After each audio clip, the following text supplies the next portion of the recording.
done YouTube videos like breaking down like nicest chairs. Oh, I'm sure. Yeah, there's like hours and hours of videos, people talking about just chairs. All right, how close do I have to get? So about a fist away. Keep it like, yeah, and you can adjust it however you'd like. If anything is loose, you can tighten it. Hell yeah.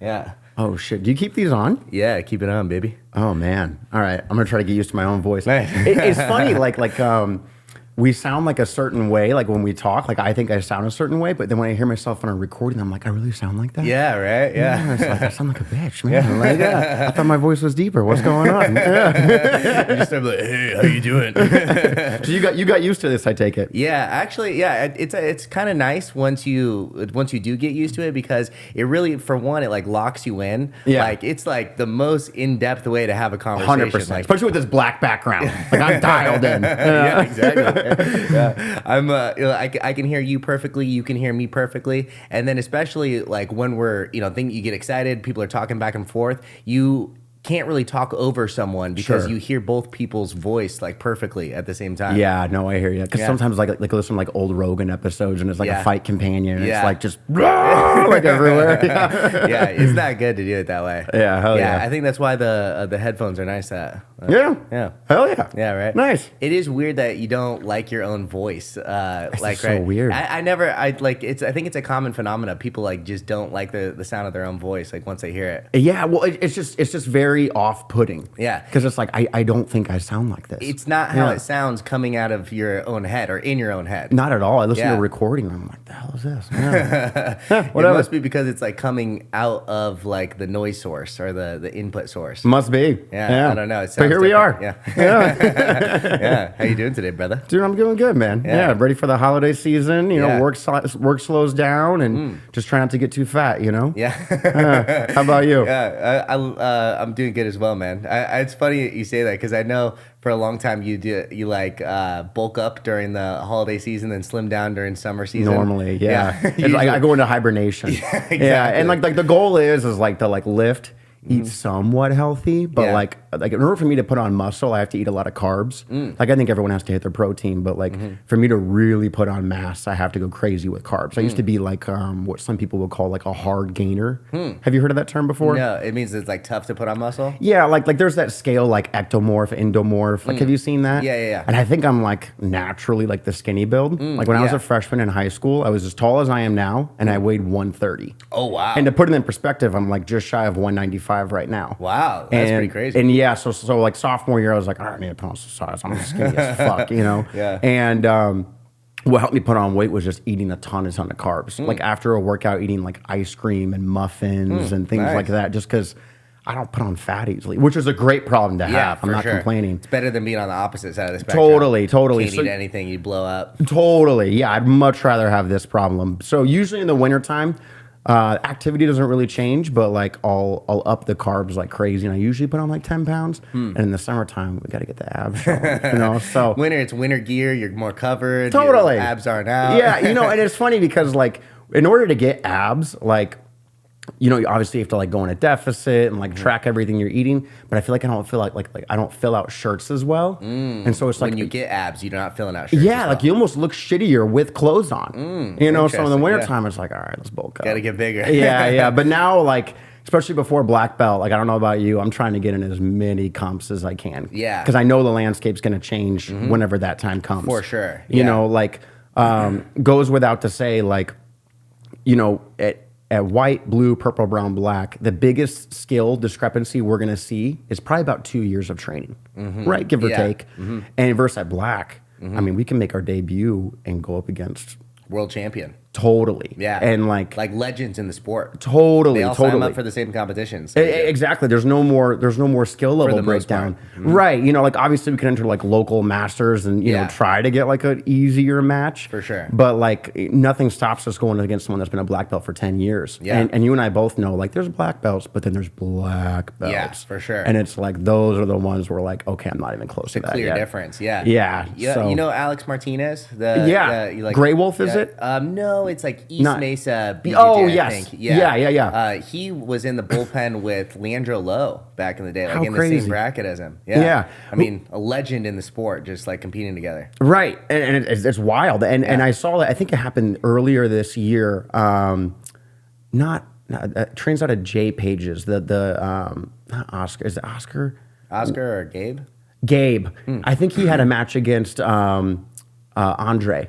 The guy who took, I think he took silver at Worlds. And it's like, how crazy just to get like your black belt and then go up against a guy who medaled at Worlds. Oh, interesting. Yeah. It's like, dude, like talk about like a change in the game going from brown belt. Like, all right, welcome to the club. Yeah, exactly. So I don't know about you. I'm trying to go as crazy as I can before that time comes. Yeah, me as well. I'd like to get as many competitions as possible. Yeah. I was thinking a lot, especially because like I've been doing a lot of traveling for competitions lately. Yeah. Like I did like last year, Costa Mesa, Chicago, Vegas, like a bunch of different places. And I want to do as many local tournaments as possible. Like I'm going to do the big ones for sure and travel for them, but I want to get like anything that's here.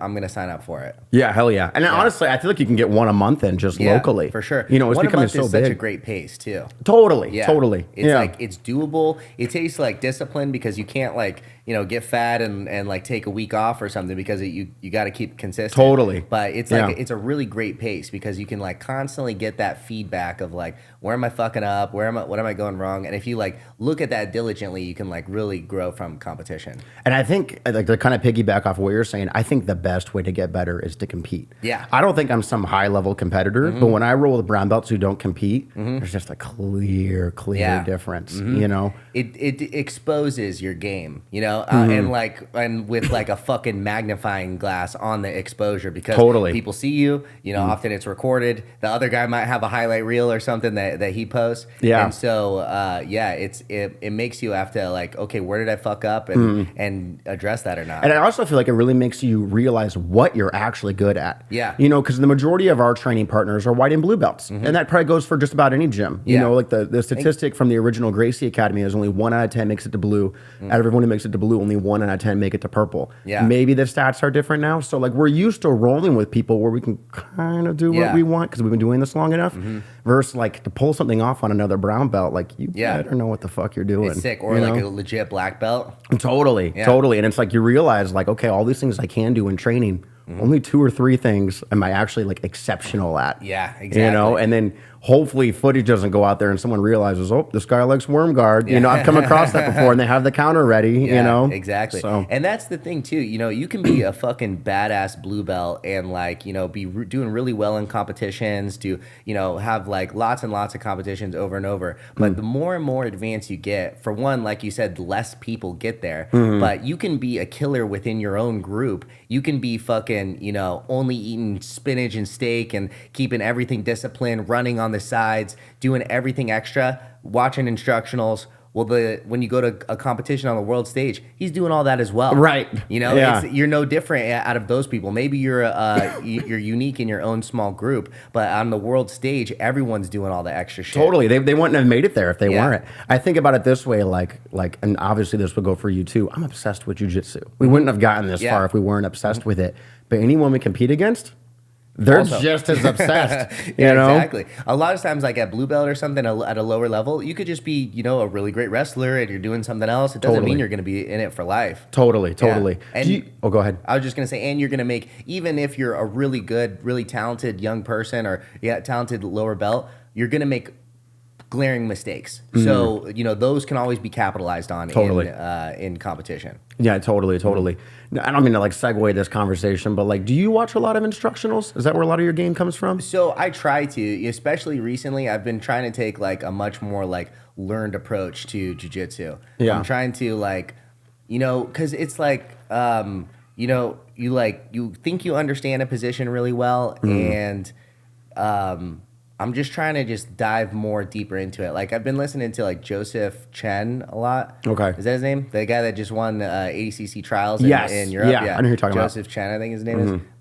Like he talks about like two different ways. Like cause it, I've also listened to this book, fuck it, I'm just like all over the board right now. Yeah, you're good. I'm listening to this book, what's it called? The Art of Learning. Oh, by Ray Watson, I believe. Yeah, is that his name? The guy, the Chasing Bobby Fischer guy. Yeah, exactly. Yeah, I've read that one. The one. That's really good. He's a Marcelo black belt. Yeah, exactly. Yeah, he talks about 2 different ways of like learning, like form to formless, and then like closing the circle as well. So form to formless is basically like you're trying to understand something intuitively. Like first you start with like the rigid, form of something or rigid like aspects of it, and then start to understand it intuitively, and then the other side of that is like tightening the circle is like understanding things you already know. So like, for instance, I'm like pretty good at straight ankle locks. Sure. And it's something that like I intuitively already know. I'm already pretty good at it. I'm trying to like really like dive deeper into the details and like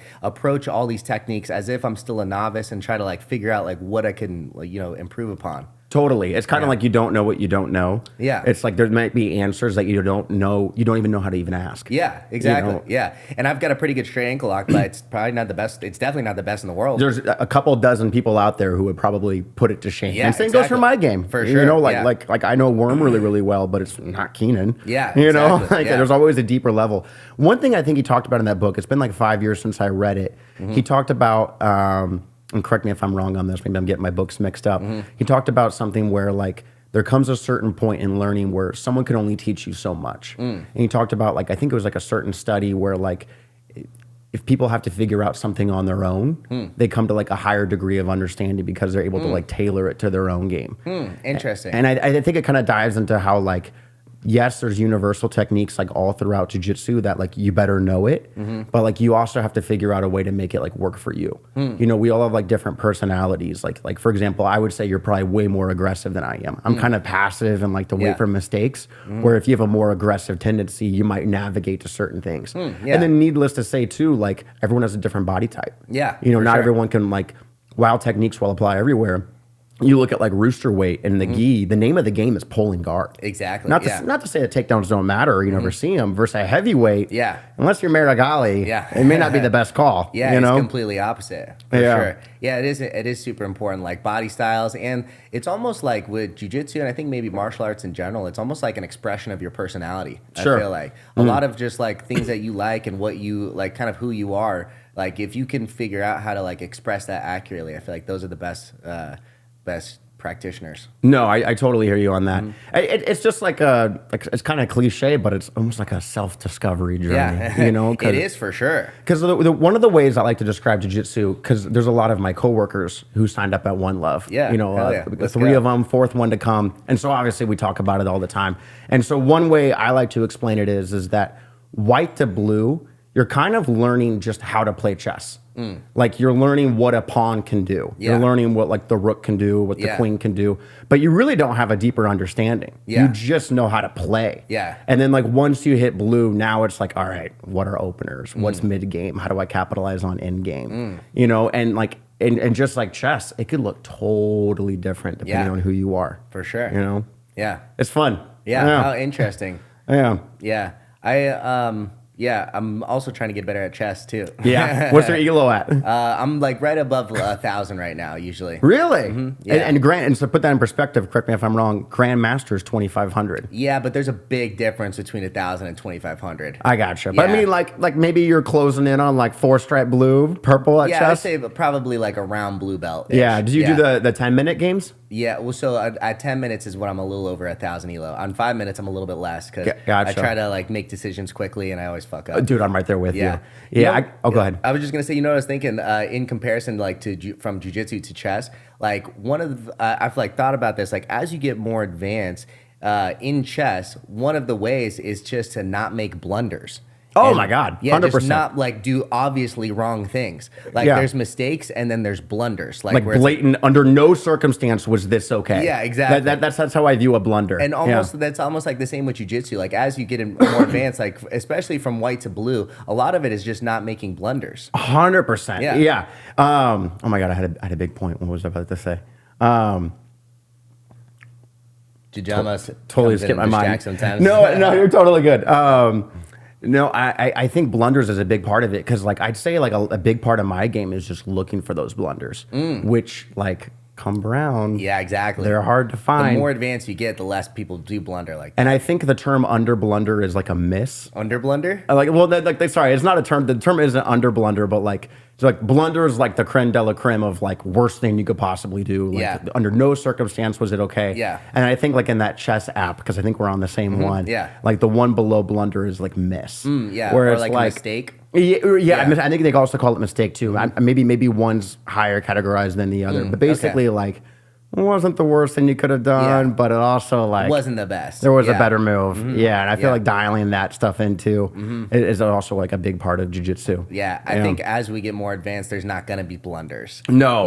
And there'll be misses, there'll be mistakes, but not blunders. And that's the thing, at the biggest stage, all it takes is a single mistake to get fucked up. Advantage. Yeah. I mean, how many times do you watch a world final in the gi and it's just advantage? It's decided by advantages. Happens all the time. And they still celebrate as if they got the sub. A win's a win. Yeah, exactly. Well, that's the rule set. I mean, you got to play to the rule set. Yeah. Speaking of rule sets, I know you're doing a lot with the Butter Smooth. How's that going with the rule set? Are you thinking about changing anything up to make it more exciting? I think as of now, I think the sub only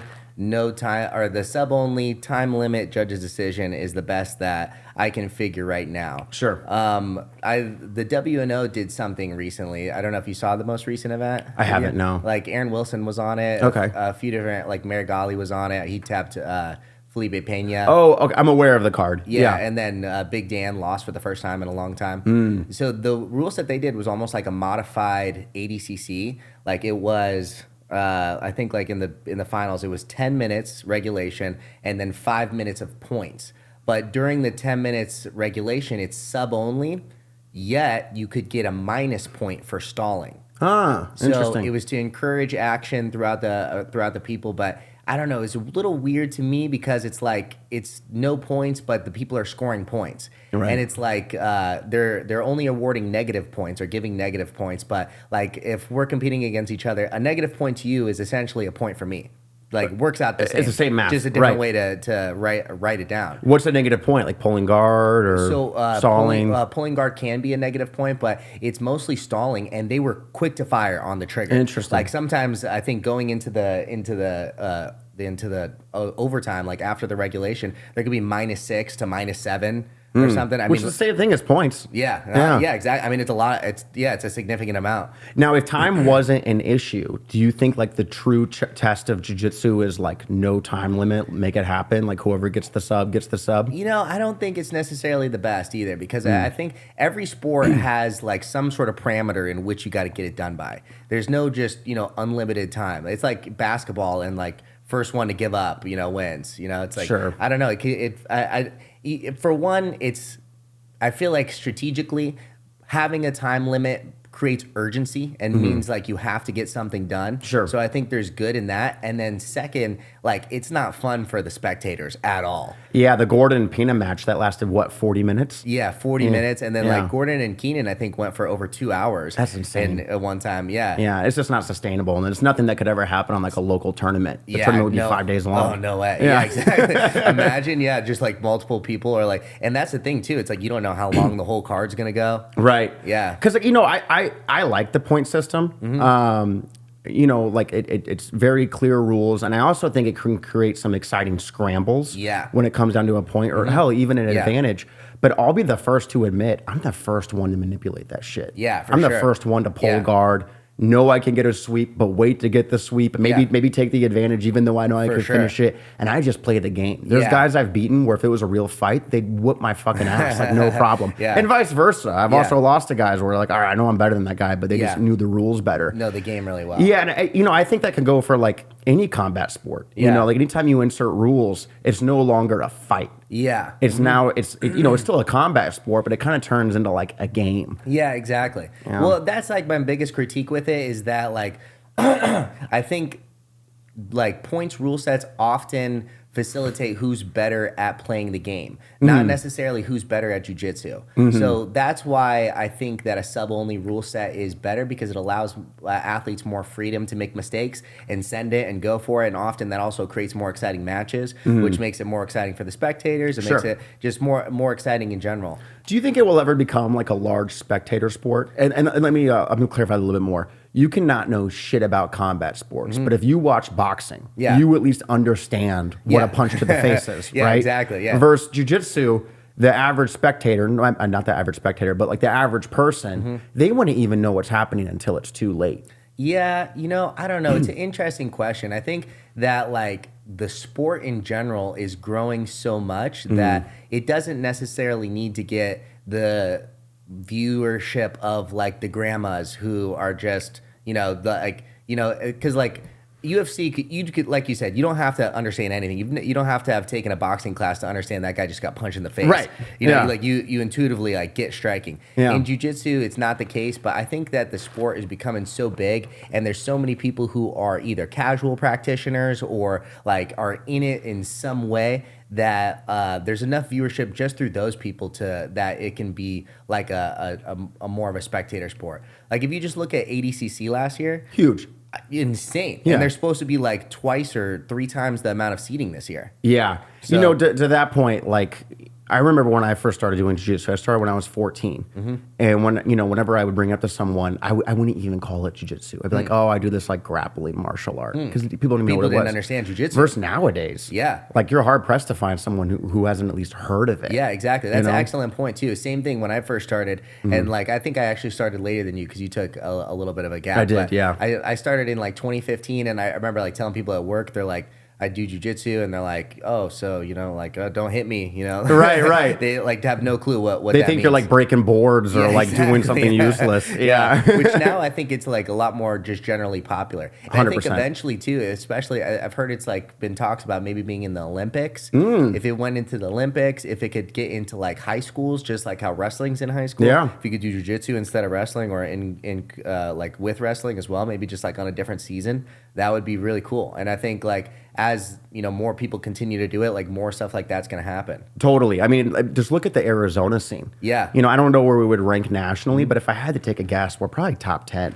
I mean, I would say top 10 for sure, right? I mean, you could make an argument maybe from top 5. Maybe, right? Like California is probably probably number one. Southern California, and then yeah. like where would even be like Texas has a pretty big scene. Texas is definitely big, although it's just recently big. It's not like they've had like this long established. They just have like the fucking A team and B team. Right. True. I think New York used to be pretty big, but I know like Danaher and I'm sure others pulled out during COVID. Yeah, yeah, that's a big part too. Yeah. I wonder how many of them like got shut down. Yeah, because I remember when I started doing jiu-jitsu. And I could be wrong on this. From what I knew at the time, there was only 3 black belts in the state. Okay, yeah. Or at least only 3 academies, that's an interesting point. I was just talking to Jay Pages like a week or so ago. Yeah. He said in like 2005-ish, like when he was, practicing, there was like, he's like, if you saw another purple belt, that was like, whoa. Unicorn. Yeah, exactly. Unicorn. Yeah, it's like, what the hell? At the time, if someone told you they're a purple belt, like you almost got to look at them like they're lying. Yeah, exactly. Isn't that? And like the level of purple belt then is like fucking like good white belts now. Sure. Yeah. I mean, the level of technique is just getting so good. So good. And I feel like the lines of skill are getting like that much smaller and smaller. Yeah. I roll with someone like Darren or Gabe or Alex, and I'm like, yeah, I know more, but man, if I let up for like a split second, it's not like I'm leaps and bounds better. For sure, yeah. And they're getting good at like certain like particular moves where it's like you can't let them get that, or else you're gonna get swept. I gotta hide my heel, bro. Yeah, I'm right there with you. Yeah, exactly. Yeah, so I think as just more people do it, it'll just grow and grow and grow. If you just think of the difference of like that and now, it's like if you think of there was 3 black belts in the state. If seeing another colored belt was just crazy, to now, how many jiu-jitsu practitioners do you think are in Arizona now? Over 1,000, I would think. I'd probably say even more than that, right? I mean, at least. And I mean, I think you can make an argument, roughly 100 black belts? Probably more, I would say too. Yeah. Like Jay has like 69 black belts, I think. No shit. Yeah. Gustavo has a ton. Around 100, I want to say. And so how many other people are like that? Or like his original black belts that went on to teach? Totally. Yeah. Yeah, because I know Nava has a bunch. Yeah, Nava also has like 40, I think. Yeah, Gustavo. Yeah. I mean, I've lost. Obviously, not all those people like stay locally, but yeah. Cachino's been a black belt for a very long time. I'd imagine he's got a lot of black belts. I think he only came to Arizona Arizona in the last 3-4 years. I could be wrong, but I mean, nonetheless, he has multiple. Yeah, you know, and it's he's got growing. a big following already. Like his first gym over here was a big gym. Huge. Yeah. It's exciting to see where it will go. And I agree with you on the point back to like, will jiu-jitsu ever become a spectator sport? Even if it's only people who train, well, the number of people who train is growing at an exponential more and more, rate. For sure. And I do think like, I think like, will IBJJF like ever be a spectator sport where like just a casual non-practitioner like watches it? Sure. I'd probably say less likely. I'd say like the sub-only events like no gi especially, it's more exciting typically, and more stuff's happening. I think that has just almost a more natural appeal because there's just more action, and I don't know. I think with that, even a casual spectator can have fun. And to that point, you look at like NCAA wrestling, you know, and like they'll have sold out arenas. Yeah. You know, and I would agree, even though I'm a gi guy, I would agree no gi is probably taking a bigger turn, you know, because it does create more exciting scrambles and things as such like that. Yeah, you know? there's like you're playing more into the intricacies in gi. Like you're like going for like advantages and going for not necessarily for advantages, but like often, you know, those matches are decided upon those. 100%. And it's just much easier to stall in the gi. Way easier. Yeah, and even probably not purposefully, but like it just slows it down in general because of the grips. Totally. And just like the lack of the slipperiness of no-gi. Like there's no like etching in and out of anything. Like the clothing alone just slows everything down. Exactly. Even if there weren't grips involved. Yeah. You know, it changes the whole landscape. Yeah, for sure. Yeah. So when are you gonna start training more no-gi? You know, it's funny. Like when I was at Blue, Issa told me, he's like, find like a high level competitor that you see that you think you can like implement their game. And he's like, look at Leandro Lowe. And I'm like, bro, I'm athletic. I'm not like a freak athlete, you know? And so I got all into Keenan's game with Worm Guard. Late blue belts when I got into Worm Guard. And then at Purple, that's what got me through the competition landscape at Purple was Worm. Okay. And I never just like, because Worm is pure gi, like nothing even close to it in no-gi. And I put all my chips in that basket at blue belt and a lot of it through purple. No-gi just kind of got put on the back burner for me. I gotcha. And call me out if you think I'm making an excuse. Because I know there's like a big argument, well, what if someone's not wearing a jacket in a real fight? Yada, yada, yada. And it's like, bro, I carry a fucking gun. Yeah. Like, at the end of the day, I'm still a brown belt. Yeah, even if I don't like, you know, even if I'm not like an expert. You don't want to always shoot someone. No, I got a knife too, but yeah. We'll do what we got to do. Yeah. No, I want to put more of an effort in on it, but I'll just be honest, and it could just be because I'm better in the gi. I just prefer the gi that much more. Yeah. After a long day of work, I lift during lunch. It's like, bro, I don't want to be like doing all these wrestling scrambles, you know? Yeah. So maybe part of it, like you don't necessarily have to wrestle to get better at no gi. I mean, obviously that is a big part of it. Huge part of it. Yeah, but I mean, you could still be a guard player in no gi, and like one thing, like kind of talking back to earlier, like us trying to like learn and grow as jiu-jitsu practitioners. Like one thing I've been trying to do is like dive more into positions that I'm not good at, and like take like a real like you know, like studied approach to like certain positions, and like just try to get better, because I gotta say, like the more advanced you get and when you already know like a good amount of stuff, often showing up to class is just like getting a good workout in, not necessarily like learning stuff. Totally. You know? So I've been trying to like go to like class to like learn and like to really like pay attention. I remember at white belt I'd be like fucking intently like staring, but now it's like I'm paying attention, but it's like I've seen this. we know how to play chess. Yeah, exactly. Right. Yeah, and so like even though like I could probably pick up little details throughout, and I'm just recently I've been trying to like really take like a more like studied approach to where I'm really like trying to learn every day at class. And is that so much more like the actual techniques are being showed, or like when you're rolling, like purposely like putting yourself in bad positions? A little bit of both. Like I'm trying to like, so one thing I've been doing like with the instructionals is like whatever instructional I'm watching at the time, I'm trying to like do that. Like I'm trying to do like right now a particular type of like loose passing that Gordon talks about in his in this like instructional that I'm watching. So most of my passing I'm trying to do that, but even that it's like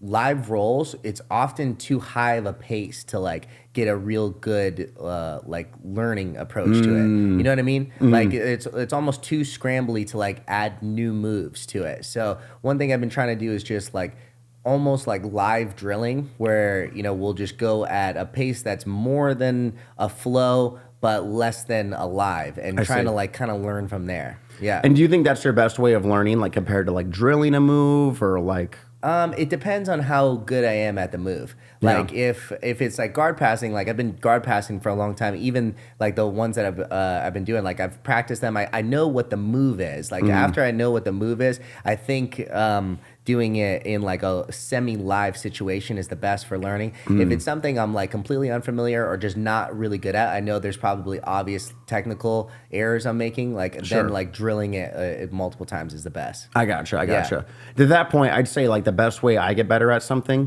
which Issa does at the gym, he used to do it a lot more, when like situational sparring. Force yourself back in that position over and over, because your game may not allow these positions to even come up in the first place, or at least not frequently. So unless you force yourself into it, how are you supposed to be exposed to it? That's one great thing that I love about our training, is that we do so much situationals. Like that's what they talk about, that like, you know, often people who don't do situationals, like they'll go their entire career where like most classes is showing up, learning a technique, and then fucking bohada. And all the bohada is like trying to get a takedown, trying to pass guard. And if you're like going against two equally skilled people, that's mostly what it is. Just trying to go back in these like two positions. And you're not getting too much reps from smash half, from back, from, you know, all these positions. So yeah, I think like doing situational is also a really good way. That's definitely, for me, that's the best way I got better. You know, beside from when you're brand new to a technique, just drilling it over and over and over. You know, like for example, going from like single leg X to X guard. Oh, which leg's on top? Which leg's in front of that leg? And until you've drilled it like 100 times, it's hard to make it like an automatic response. It kind of goes back to like the chess analogy I had earlier of like white to blue belt. Like you don't even know what the piece can do. And if you're in the heat of the moment of like you know, like a roll, you don't have time to think. Oh, the horse can move in an L. Like, by the time you make that thought, it's over. There has to be an automatic response in order to get better at it. Exactly. So. Yeah, I don't know. It's like just looking at guys like Joseph Chen, who like, you know, he's been practicing apparently 4 years and won ADCC trials in the East Coast. It's crazy. And apparently his lineup, I don't know how many people, like 6 or 8 that he beat was just a fucking gauntlet. Like the most difficult of After 4 years of training. Yeah, 4 years of training. Yeah. Man. And so just... There's a reason I have a desk job. Yeah, but like just thinking about like that guy is obviously learning differently than most people. Clearly, right? I mean, like even if he's trained 3 times a day, it's still in the equivalent to the amount of time you and I have been training. Yeah, exactly. And he's already at that level. Yeah, like it's wild, man. Yeah, interesting. And I mean, obviously, there's black belts who've been doing it for 20 years and like aren't at that level. So 100%. Yeah, because I think when Gordon won ADCC for the first time, he had been training for like less than 7 years, something like that, and he submitted everyone. Yeah, you know, I mean, maybe someone to a decision. I don't know for sure, but but he was killing everyone, man. Yeah. And it'll be interesting to see how like a jiu-jitsu evolves. Like we've already seen technique evolution, I feel like in our age, right? Like I remember when I started jiu-jitsu, leg locks went back to the whole Danaher idea of like when he would talk about on Joe Rogan's first podcast of like, well, if guard pressing doesn't work, fuck it, fall back on a leg lock. And now it's this whole intricate new game. Yeah, for sure. You know, and it'll be interesting to see like, is there going to be something else that like gets exposed? You know, like is there a question that's going to get answered that no one even knows how to ask? Interesting. You know? So it'll be interesting. Or is it just going to be dialing in what's already out there? Yeah, I think that it's going to be more and more of that. Like I feel like the legs were just a huge obvious, like, you know, everyone ignored it. Yeah, a glaringly obviously. You know, maybe one thing that could get better now is wrestling. I think wrestling is still like subpar in jiu-jitsu comparatively to like a lot compared to wrestlers. Oh my God, 100%. You could just be like a high school wrestler and give like, you know, me a really tough time. Totally. I mean, like I remember especially at white. Oh, go ahead. I was just gonna say, I mean, like I'll like, you know, stand and wrestle with those people, but you're gonna give me a real tough time. Totally. You know, and like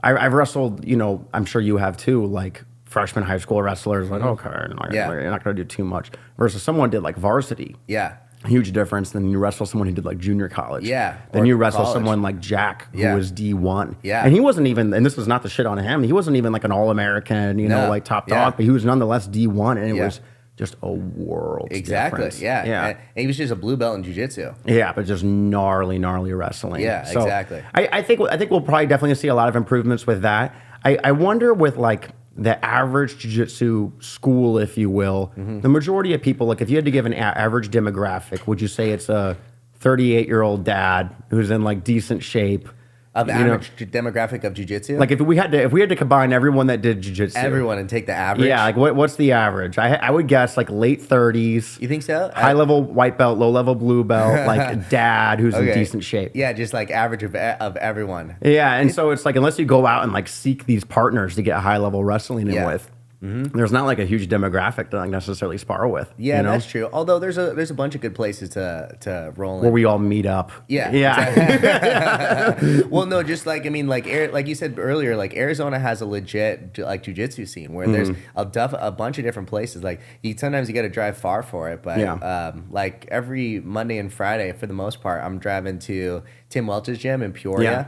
It's like a 45-minute drive, but like I swear to God, there's fucking tough rounds in there. Yeah, hell yeah. And a bunch of like just super good wrestlers. A lot of them are MMA guys too, so none of them want to accept guard. Totally. A lot of them like have that wrestling base before jiu-jitsu. Yeah. And a lot of them don't want to engage in jiu-jitsu. They want to fucking, like... Anti-jiu-jitsu is the term. Yeah, exactly. Yeah. And so like forcing that type of... forcing that type of player to engage or like not letting them out of your jiu-jitsu takes like a different approach. Totally. Someone who just wants to exit the guard completely instead of engage the guard, you got to play a different type of guard. That was going to be my main example. Like I've heard the term, it's like anti-jiu-jitsu, where it's basically if someone's playing guard, you don't go in with the intention of like, all right, we're going to strip this grip, we're going to stuff this foot. It's like, no, completely. We're blitzing or nothing. Yeah, like one of the two. Yeah. And it could be hard dealing with those guys, especially if they're really athletic. It's a really tough game plan to deal with. Yeah. Like I rolled with that kid Dorian something. He just won the East Coast trials. Okay. At like 50 or 66 kilos, 145 pounds. And that's like his entire game is circle the guard, circle right, like flank left, flank right, flank left, flank right. As soon as you get any sort of guard, disengage completely and then get back to flanking. And it's like all those years of guard play down the toilet. Yeah, exactly. So it's a really tough game to deal with. Strategically, it's actually a really good game in like anytime there's points or anything. Because for one, playing guard against that is so fucking tiring. It's incredibly tiring. It's wearing, yeah. And then two, like you're really not putting yourself in any danger and you're the aggressor constantly. Sure. So strategically, if there were to be like a ref's decision and nothing were to happen, it's going to look a lot better. Yeah, you're technically playing defense like on that. You're not really getting off any attacks. And if you start to even get anything, you disengage completely and then back into it. Yeah, it's a pain in the ass to deal with. Yeah. So it's a tough game to deal with. Although it's like I just don't have the cardio to sustain.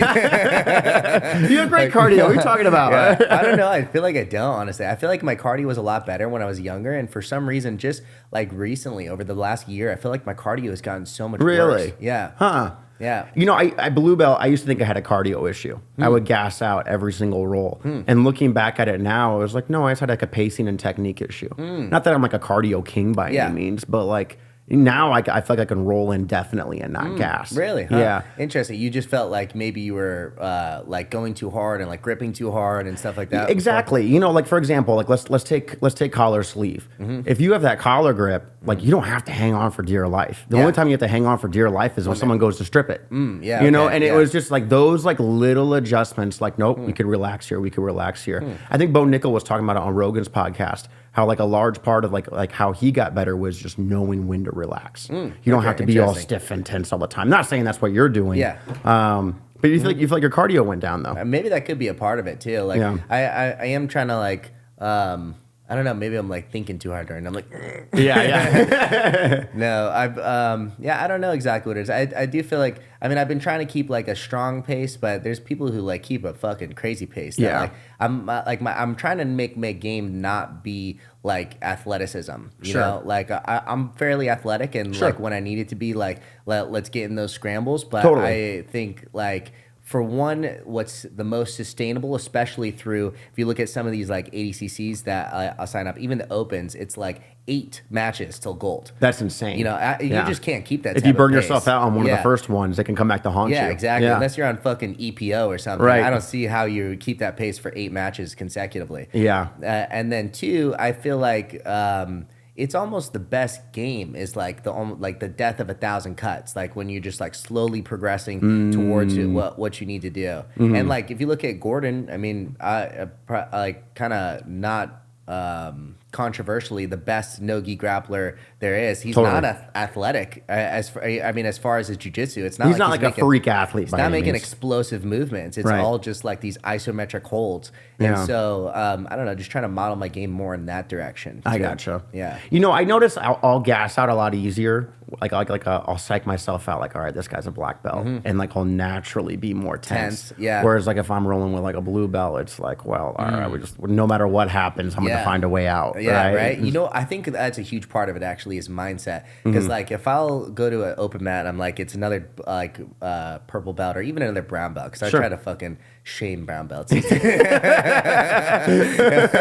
I'll just like, you know, I'll like really put it on them. But like now I'll go out to these competitions like best, you know, I'm in Worlds, these ADCCs that like, you know, the ADCC Denver, Mo like made this post that there was gyms from 45 different states at ADCC Denver. So we're talking about depth of competition. People are literally flying all over the world just for these opens. I almost like I let my mind race a little bit too much, and I think that's a little bit part of it. Like I'll start gassing out just because I'm like getting in my own head too much. So knowing like the best of the best are coming all this way. They're just as obsessed as you are. They put in work just like you did.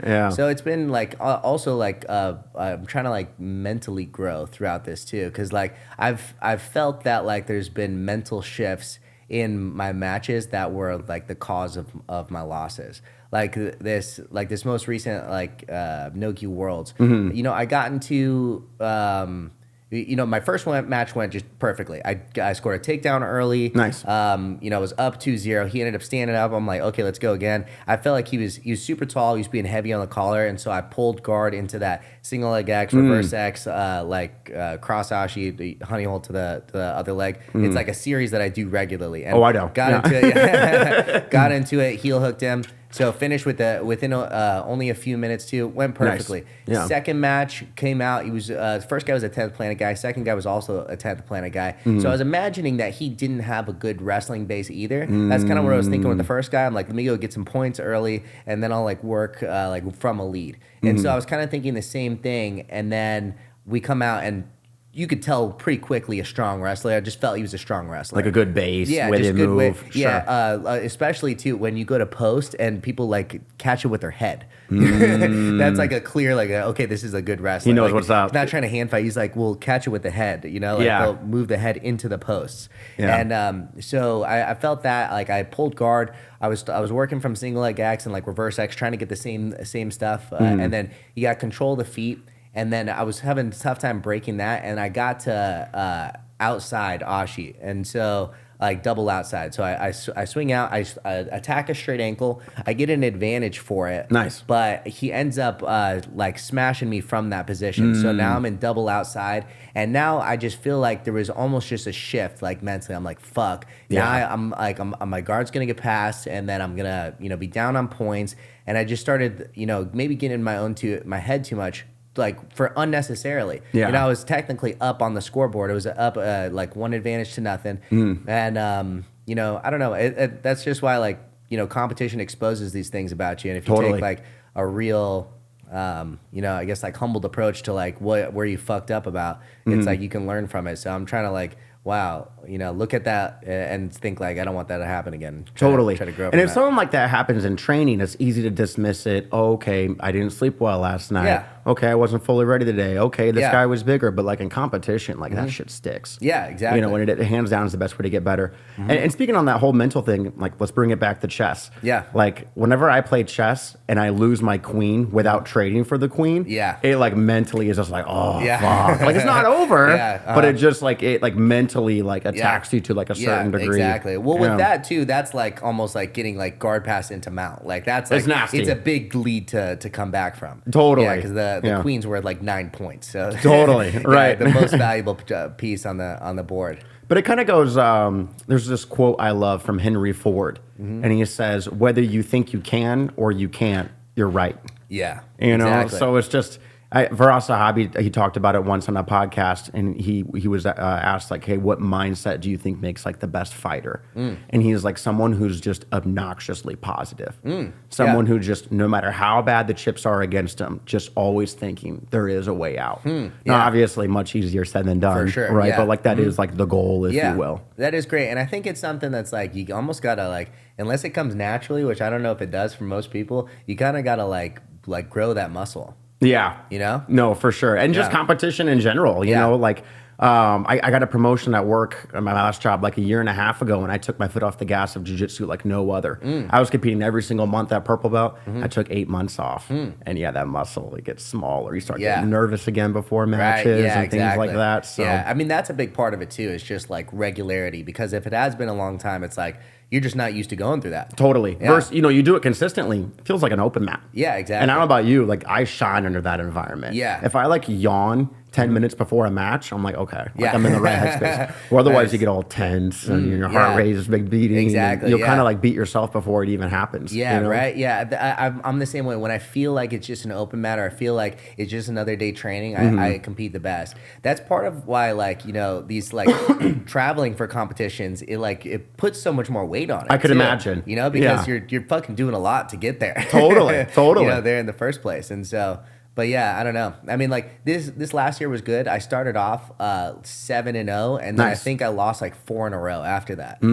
So pissed me off. You know, there's no more easy matches at our stage for the most part. You know, so it is what it is. Yeah. So how did you get into jiu-jitsu, and how old were you? So I very first got into jiu-jitsu when I was like 19. And I think I just got it from like listening to Rogan. Sure. Yeah, because I've been listening to Rogan since I was in high school. Like I remember them on the couch doing it back in the day. And then I lived at the Block in Tempe, or it was formerly called the Block. I think it's called Soul now, at like McClintock and University. And Arizona Combat Sports was right there. Yeah. I go over, I do a class. Issa is the jiu-jitsu coach. Was he a brown belt at the time? I don't know I think he was even a purple belt at the time. Oh, wow. Maybe. Okay. Maybe. I don't know. He might have been more advanced than that. I'm not sure. I really don't know. And then I did like about like maybe 4 months or 5 months there. And then I got this like infection on my knee. And I was out for about a month. Like at first I didn't know what it was, because I thought it was just like a bruise from like shooting takedowns. I thought it was a bruise, and then it swelled up, and then it swelled up fucking huge. And then like it was a cellulitis infection. I had to like go and get it drained and shit. Yeah. And so I stopped then, and then I went through a bunch of shit in my life. Like I moved like 14 times in a year. Oh, wow. And like just was going through a bunch of different stuff. Yeah. And then I rejoined at like 22, and then I've been just going ever since. Yeah. Yeah. You know, I feel like in order to like make jiu-jitsu a habit, like you have to be able to like, you know, obviously show up every single day. And I was right there with you when I was in my younger 20s. My life was so disorganized where I wasn't able to like consistently stick with it. Yeah, right. So I totally get it. You got to do it regularly. You have to. Even like twice a week is like, I don't barely going to cut it. Yeah, barely. 3 times is even like really on the border. I think 3 times is like the bare minimum. Yeah. You know, it's kind of like if you're learning math, if you only learn it once a week, nothing's really going to stick. You're not going to be able to go from like addition to like calculus. Yeah. Right? Because you have to build on like the previous lessons learned. Yeah. And by showing up once a week, it's hard to build like on the previous lessons learned. But I know like I think Issa said before, like bare minimum, if you want to get better, 3 days a week. Yeah. And then if you want to compete, at least 4 days a week. Yeah. And that's it too. Like if you're just like want to get generally better at jiu-jitsu, that's probably at like 3 days a week. But if you want to like compete at a high level, like 3 is just not going to cut it. No, it's just not. What made you pick jiu-jitsu compared to like Muay Thai or like anything else? Well, you know, Rogan, I take it. Well, no, I boxed like straight out of high school. Like, so football season ended. I did football all 4 years of high school. That was kind of like how I stayed in shape. I did like, they had off-season training and whatnot too. And then football ended. I joined a boxing gym, and I did that for like 2 years, and that was like really fun. But it was almost the same thing as far as like if you don't go regularly enough, like cardio just wasn't good enough to like, you know, hang with people. That plus there were certain life events that I was like, I should not get punched in the head anymore. Sure. Yeah. Like I remember one time, like it was like pretty close to but maybe like a year and a half in or something. I was like dating this girl at the time, and I had a hard sparring session. We go in and like this guy that I would spar against regularly. At the time, I was like high 150s. I was like around 160 pounds. The guy I would spar against regularly was like 210 pounds and like fucking. He had a like a gun tattoo like right on his. Oh like, really? He ended up like getting in a cop chase at like 25 and like dying like in a Corvette. Shit. Yeah, like they hit a wall or something going like 140 miles an hour. Damn, just a wild person. But anyways, we would fucking spar hard. Yeah, and I remember afterwards. I like go to sit down and I'm like untying my shoes and I'm like, there's like someone in my life that's important. I'm like, where is like, I'm like, trying to think of a name. Like, what? And then all of a sudden it just came to me. I'm like, I forgot my girlfriend. I couldn't remember her name. I was like, there's someone who's important, but I just couldn't remember who. Yeah. And after that, I was like, God. Getting hit in the head is just not good for you. Especially not getting paid to do it. Yeah, exactly. And so, like, certain things like that. And then, so, Jiu-Jitsu, I started that. It's a fucking blast. Like, I absolutely love it. And just also, so I started Jiu-Jitsu, or I started my, like, real estate career in September of 2015. Okay. And I started Jiu-Jitsu, like, at 22 in February of 2016. So, like, 4 months later. Gotcha. And, you know, starting a professional career at the same time, I'm like, I don't want to do stuff that I get in the head. I'm like, this is sustainable long term, and I was having a lot of fun doing it. Yeah. So yeah, it's kind of cool. Like you got to start both at the same time because maybe you're similar to me on this. I like after doing jiu-jitsu for so long, I came to like learn or discover that no matter how much you suck at something, if you show up and at least give half a shit, like you will get better. For sure. So was it cool like coming up in jiu-jitsu, like maybe coming to like a similar realization while doing real estate? Because I'm sure when you were new at real estate, I'm sure it sucked. Oh yeah, just cold call after cold call, praying to God something will work out. And being an idiot too, like just being young, being super young and not knowing anything, and you're supposed to be an expert, and you're trying to portray as an expert, and like you at the same time you're learning as you go. So I kind of felt like my jiu-jitsu career and my real estate career have always like kind of coincided. Like I was a white belt for like, the same time I was a white belt in jiu-jitsu, and then I got my blue belt in jiu-jitsu, and I think maybe like first made money. Like it turned, I think it was, I want to say it was like until I got my first deal by myself, like first deal I got paid on was probably like 9 months into it. Okay. And first deal that like I did completely by myself was maybe like 18 months into it. Yeah. And so, I mean,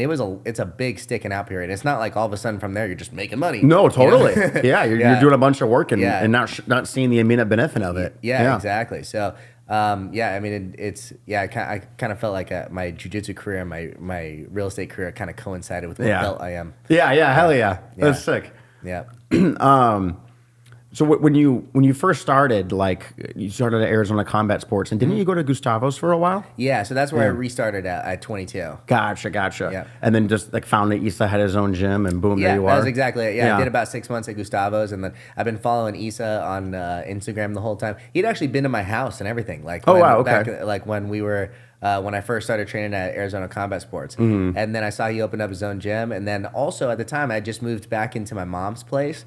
And so, I was living in Tempe. Gustavo's is in Tempe. But my mom is in like North Phoenix. Like we're actually right next to where you live. Yeah. And then Issa's was closer to that. I stopped in for a class one time. I was like, this is sick. And so. Rest is history. Yeah, that was it. Yeah. Because go ahead. Sorry. I was just going to say, when did you first get into jiu-jitsu? So when I was a freshman in high school, I got in a fight one day after school, and it wasn't like, well, meet you in the parking lot. It was just a bunch of buddies getting together with boxing gloves. And long story short, this dude beat the shit out of me. Oh, wow. But it was a consensual. It wasn't like you were it was consensual. No, we weren't mad at each other at all. And, at the time, like, I was like a C student, wasn't athletic. I wasn't like a super nerdy kid, but like I barely had a friend group. And I remember thinking before this fight, if there's one thing in life I can be good at, how much cooler than it is to like beat someone's ass. Yeah. And it's like, okay, like I'll get like the respect of like my, my peers, my classmates and things like that if I could beat someone's ass. And so we meet up at this park and we touch gloves, and the first punch he threw dropped me. Oh, wow. And I remember I got up, I was like, oh fuck, what did I just get myself into? And from there I was like, all right, well, I at least gotta go out on my shield. I can't lose like this. And so about 5-6 minutes in, completely exhausted, the most exhausted I've ever been in my entire life. I think he had dropped me like 3 times, and I maybe only caught him once. Oh, wow. And I landed like a lucky punch, and it dropped him. And I feel like such a bitch looking back at this, and I'm so happy he declined it. But I remember thinking like, hey, I just want to call it, you know, because we were just so exhausted. And he like looked at the ground and he's like, he looked back up and he's like, no. And so we go back at it. We're both completely exhausted. And if this was any scorecard, he was whooping my ass, right? Yeah. And long story short, I threw like a wild haymaker with my head down, eyes closed, and he walked into it. And I put him to sleep. Oh, really? I did, yeah. Wow. Now, complete luck. Yeah. I'm not going to sit here and say, oh, I knocked the guy out. Yeah. Like, complete fucking luck. Like, God was smiling at me that day. Yeah. And, you know, got the attention around school, went up on YouTube, got like 20,000 views in like a week. Because it was like a walk-off knockout. Yeah. It was sick. It was just one of those like shitty flip phone cameras, but it was like sick. Is it still on YouTube now? No, they removed it. Oh, what the fuck? I know. And I'm like six phones past it now, so I don't even have it on video anymore. Yeah. But, and then after that, I was like, okay, like this expected. Like this turned out how I expected. I got like more respect from my classmates. You know, people think I'm this guy. Yeah. But I knew I wasn't that guy. Yeah. I knew I got lucky as fuck. So I got into boxing for a little bit. And, you know, I would watch boxing and I was like, fuck, this is so boring. Yeah. And so I noticed I got more into MMA. You know, like MMA is way, way more entertaining. Plus, it's more like a real fight, if you will. There's no one there to break you up. You're not wearing big pillows to protect your hands. It's not saying that boxing is not legit, but it's not a real fight, right? And so I discovered MMA, and there was a gym in Deer Valley. It's still there, TNT. Okay. And I started there. I was 14 years old. Everyone in that gym was like 20 years old, like athletic dudes, and just for years showed up and got my ass whooped. But, you know, like we were discussing earlier, you do anything long enough, show up and at least give half a shit, you will get better. Yeah. So about 2.5 years in, got my blue belt, started smoking average guys that would walk in. Yeah. And then, you know, college time came and I was like, okay, like that was just like my high school sport. I'm done. Yeah. And then I mastered it anyways. I got my blue belt. You know, like obviously, you know, like it's hard to think about black belt when you're a white belt. I think like to white belt, like the goal is blue belt, you know, and rightfully so because black belt's so far out of reach at the time. But I was like, okay, I have this blue belt, like chances are any altercation I get in with the average guy, I'm going to have a huge, huge advantage. Yeah, I'm not Superman. Which is true. It totally is true. I mean, you could take the average demographic, you know, I was talking about, the middle-aged 38-year-old dad, and he has a huge advantage over the average guy, right? And so just knowing that, I was kind of like, all right, whatever. And so another story, which led to me getting back into it, when I was 19, I got in a fight at a parking lot in Tempe at 2 a.m. Like, long story this short, non-consensual. No, not at all. Or not organized. Not organized at all. Like the quick rundown was I was DDing for someone, and there was a guy who like picked up this girl. The girl's ex showed up, 6'4", 300 pounds, started tearing after him. And of course they run off into the parking lot. And it's like, there's security there. Go hang out with security. Like, what are you doing? Nope, got to go run off into the parking lot. So I had just gotten over pneumonia. I weighed like 170 pounds at the time. And so I'm like, oh shit, all right, I'll go help. So I go run down. The guy who's assaulting the other one like pins him up against this car, like on the ground. He's about to start teeing off on him. And I'm like a good 15 feet away. So I'm running towards him, like, you know, like trying to get his attention. And I thought he was going to start teeing off. I'd have to like pull him off. He turned around and he was like, well, you want some, motherfucker? And like he like was like clearly intoxicated. Yeah. Huge guy. He comes running at me full speed. And so he like runs into me and like knocks me down to the ground. And as we're in midair, I catch a butterfly hook. Nice. And we land in mount. Oh, nice. I have full mount on the guy. Yeah. And I remember thinking like, fuck, I still got it, you know? Like, and I'll never forget it because I kind of panicked for a second. I have him in mount. And he grabs my throat, and he was so large that his hand went all the way around my neck. Wow. And he starts squeezing. Yeah. And like, I've never been put to sleep, but I'm sure you and I both come close hundreds of times. The room started getting darker. Oh, okay, well, the parking lot started getting darker. Right? And I remember thinking like, oh shit, like I'm about to get submitted from when I have full mount on someone from like a rape choke, you know? And then it hit me like, oh yeah, pull up on the arm, push on the face, and I kick my leg over. And like, as I kick my leg over, I'm like, all right, we're not just holding this. Like, we're going for the snap out the gate. Like, I'm going to have to break this guy's arm out the gate. And so as I get my leg over, as I fall back, a bouncer catches me. Oh, wow. Like, he must have known something to know what I was going for. Yeah. And then the bouncer catches me, pulls me off. He holds me down. The 6'4" dude gets back up. Yeah. and then people that watched it were like, no, he's the aggressor. He's the aggressor. And luckily 4 more bouncers showed up to like hold him back. Oh, wow, yeah. It took 3 bouncers to hold this guy back, and he still broke free twice. Oh, wow. He was so large. That's crazy. And after Obviously, that, none of those guys knew grappling, too. Yeah, clearly not. Yeah. And so after that, I was like, all right, I got to get back into this. So I lived in Tempe at the time, went to Arizona Combat Sports. Issa was a brown belt. Oh, nice. That's how you met Issa too? That's how I met Issa too, Arizona Combat Sports. And then that was at 19. And then from like 19 to 22, 23, I was just like super on and off. I trained at the time it was Grace Fighting Systems. Now it's Legion. And I was just like, wasn't disciplined, in and out of jobs, you know, like I'm sure somewhat similar to you when you were in your younger 20s. And then Connor and Floyd were set to box. And I was like, oh, I'll get back into boxing. I've already mastered jiu-jitsu, clearly. You know, like, I'm going to get back into boxing. And the day I was set to check out a boxing gym, I'm like, let me just see if there's any new jiu-jitsu gyms open.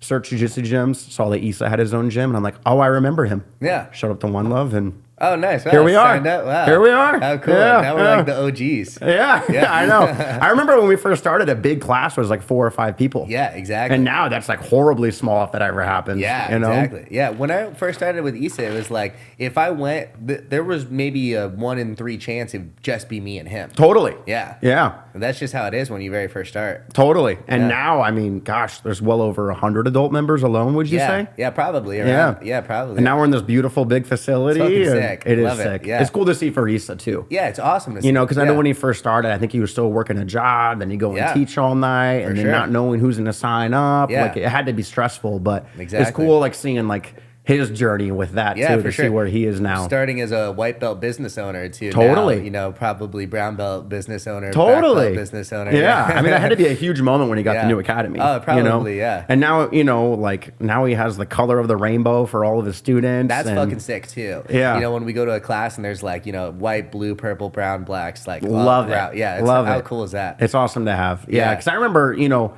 Like, you know, you and I were blue belts, and like we were like the advanced ones in the school. Yeah. And like outside of each other or rolling with Issa, like we had to like go to open mats if we wanted to roll with other blue belts. Yeah, exactly. And now it's kind of like, all right, where's our open mat? Like, yeah. No, we got to get an open mat. Like we try sometimes, but like it's tough to any new thing, any new class. I think it just takes a little bit to build up the consistency of people coming. Totally. Yeah. But how cool! Like we're some of the OGs. I know. You know, it is cool. I do really like that. You know, especially like you said, the very first gym was fucking like, I don't know, literally like probably double the length of this like studio, but that's about it. You know, it was super narrow. It was not enough room to wrestle this way, only like this way. Totally. You know, and then to now his space, it's like 5,500 square feet. It's one of the bigger gyms in the state, I'd say. Yeah, probably. Yeah. How cool. It'll be interesting to see where it's at in the next 5-10 years. Yeah, right. You know, like how many black belts, you know, like how many different classes. Yeah. And just the whole jiu-jitsu culture as a whole, you know? Exactly. Yeah, as we continue to grow with it. Yeah.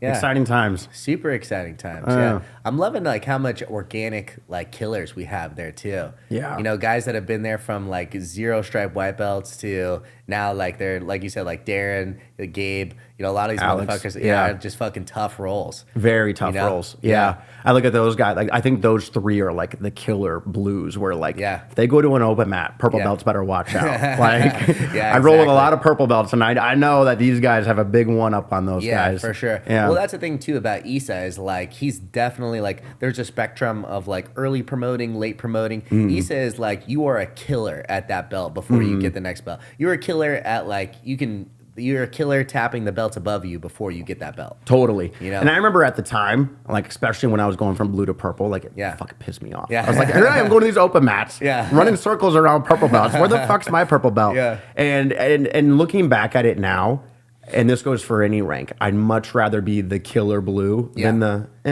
purple. Way better. It's way better. It's such a bad look. Like when you get submitted by, not to have like an ego, but like when a blue belt catches you, it's like, fuck, you know? Exactly. And it's like, let's make sure that never happens. Yeah. We're going to hold you here for a hot minute. Yeah, it's good. Yeah. I know. I actually, I won a purple belt competition at blue belt. Yeah. I don't think I got my purple belt till like 7 or 8 months later. Wild. Yeah. Which is good though. He's like, you got more to do. Yeah. I mean, at the time it pissed me off, but like looking back at it, I'm so thankful. Yeah. You know, because it's just nice. It's better that way than the other way. Totally. Yeah. I mean, just to double down, like, you don't want to be the blue belt getting submitted by white belts. Exactly. You know, the thing is like blue belt, especially if you've been doing jiu-jitsu a long time, is like still one of those not respected belts. I know. That's why you're like the purple belt's like one of the coolest belts. I think it's You've said it a few times. It's like the most respected with the least expected. Yeah.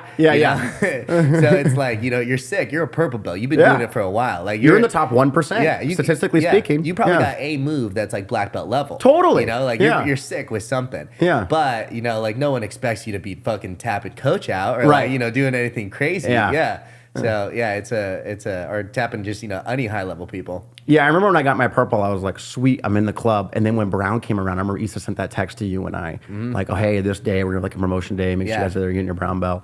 And I remember thinking like, okay. Like every other rank, I was like so excited, but I was like, I just add to the responsibility. And I feel the same way about black now. Like I'm more than welcome it. I'm happy it's not my call to make. Whenever it happens, it happens. But like, once I hit purple, I quit giving a fuck. Dude. Like, like about the belt for sure, because it's like you're already respected from there. It's totally.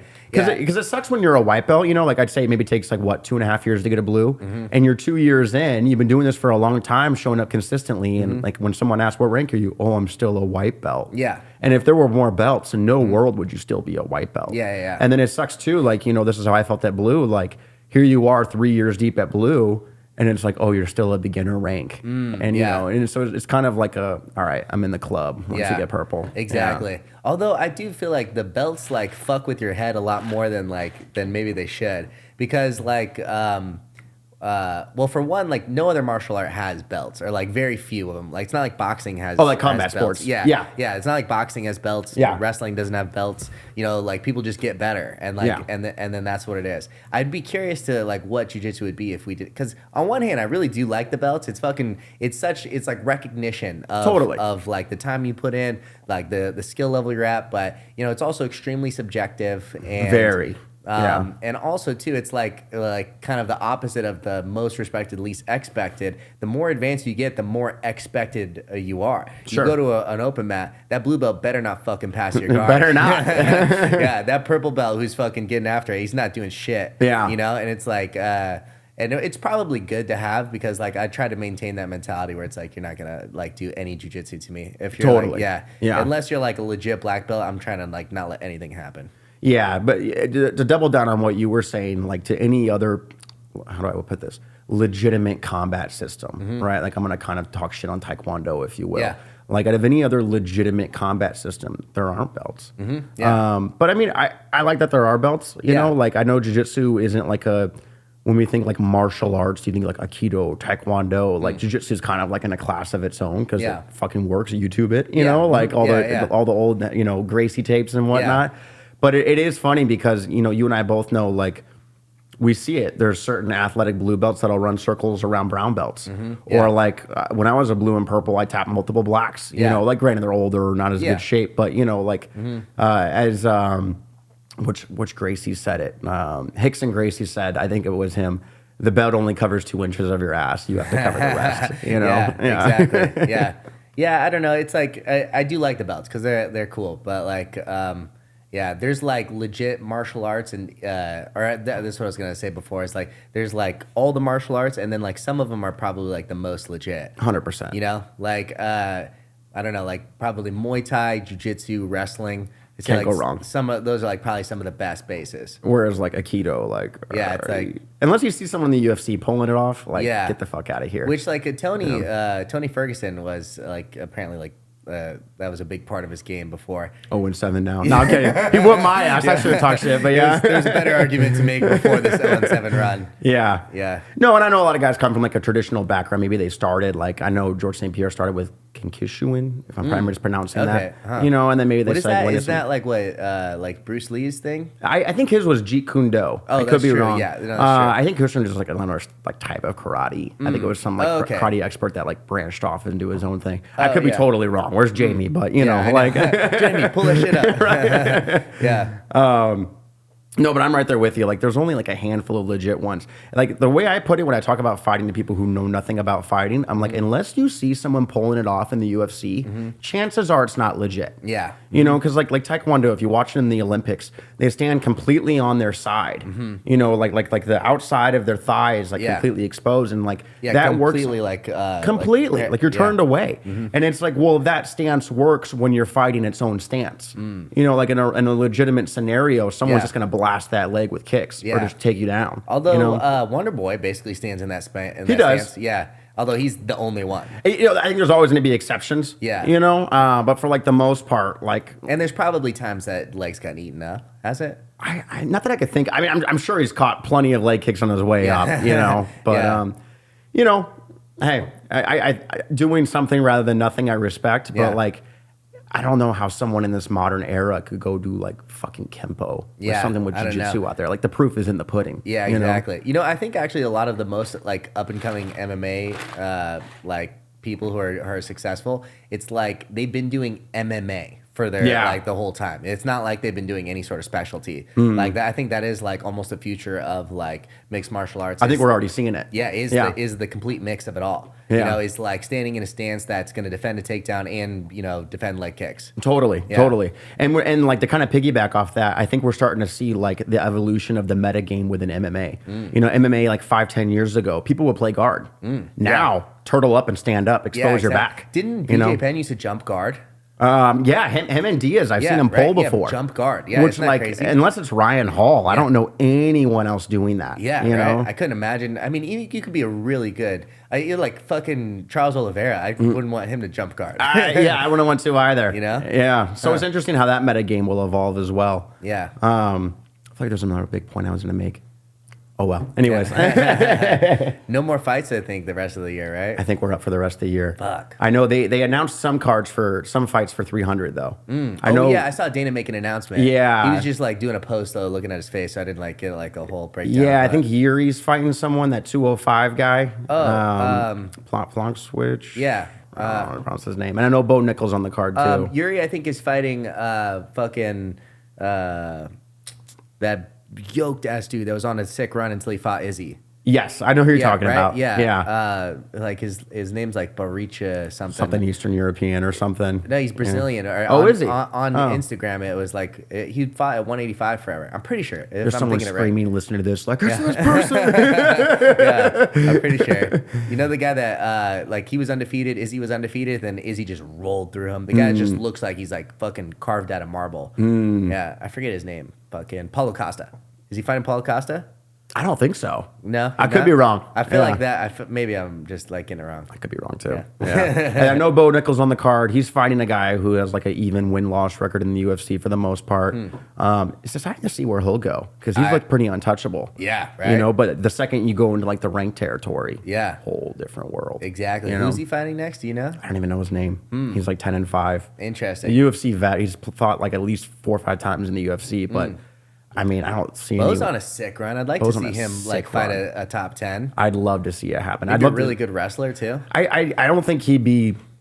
I'm not one to say who should or shouldn't fight. Obviously, I'm not at this level, but like I'd love to see Bo against Hamzat because they're both just unstoppable what weight in does wrestling. He fight at? Well, Mo Nickel's at 85. Hamzat's fought 170 before. Yeah. But ever since that disastrous weight cut where he weighed in at 177, he's been at 185 since. Yeah, which is probably better for him. I think so too. Yeah. Yeah. So they could potentially meet. I just love to see like what happens when an unstoppable force meets an immovable object. Yeah, exactly. Because no one's seen 2 incredible wrestlers too. No one's even gotten close to being beat in the wrestling department. Yeah, and Bo like talking a bunch of shit about Hamzat's wrestling. Yeah. Yeah, saying that he'd get like ragdolled. He's like, I'd love to see that happen. Wrestling, brother. Yeah. I would punch you in the face. I remember when Pereira had the belt, and I remember thinking, like, if there's anyone not ranked that could beat that guy stylistically, Bo would be a horrible matchup for that guy. Yeah, right? Horrible. Although, talking about fucking big weight cuts, Pieta at 185 is just insane. Dude. He looks, I think that's probably one of the main reasons he got knocked out by Izzy on the rematch. Because, like, too hard of a cut. I mean, just if you look how thin he is, he looks almost the same at 205. Yeah. No, I know what you mean. Which is just crazy. Yeah. You know, I was hearing DC and Joe talk on Joe's podcast the other day, and I think for one of the fights he weighed in at like 225 after the 185 cut. That's insane. The 225 day of. Because even if it was 225 after 205, that'd be huge. But to put on 8 babies worth of weight, like I got pregnant 8 times before in 36 hours or however long it was. Like I saw something on on Instagram the other day. It's like a whale is like 3 school buses long, and like the comment was like, Americans will use anything but the metric system. the response to that was like, come within 3 whales of America and say that.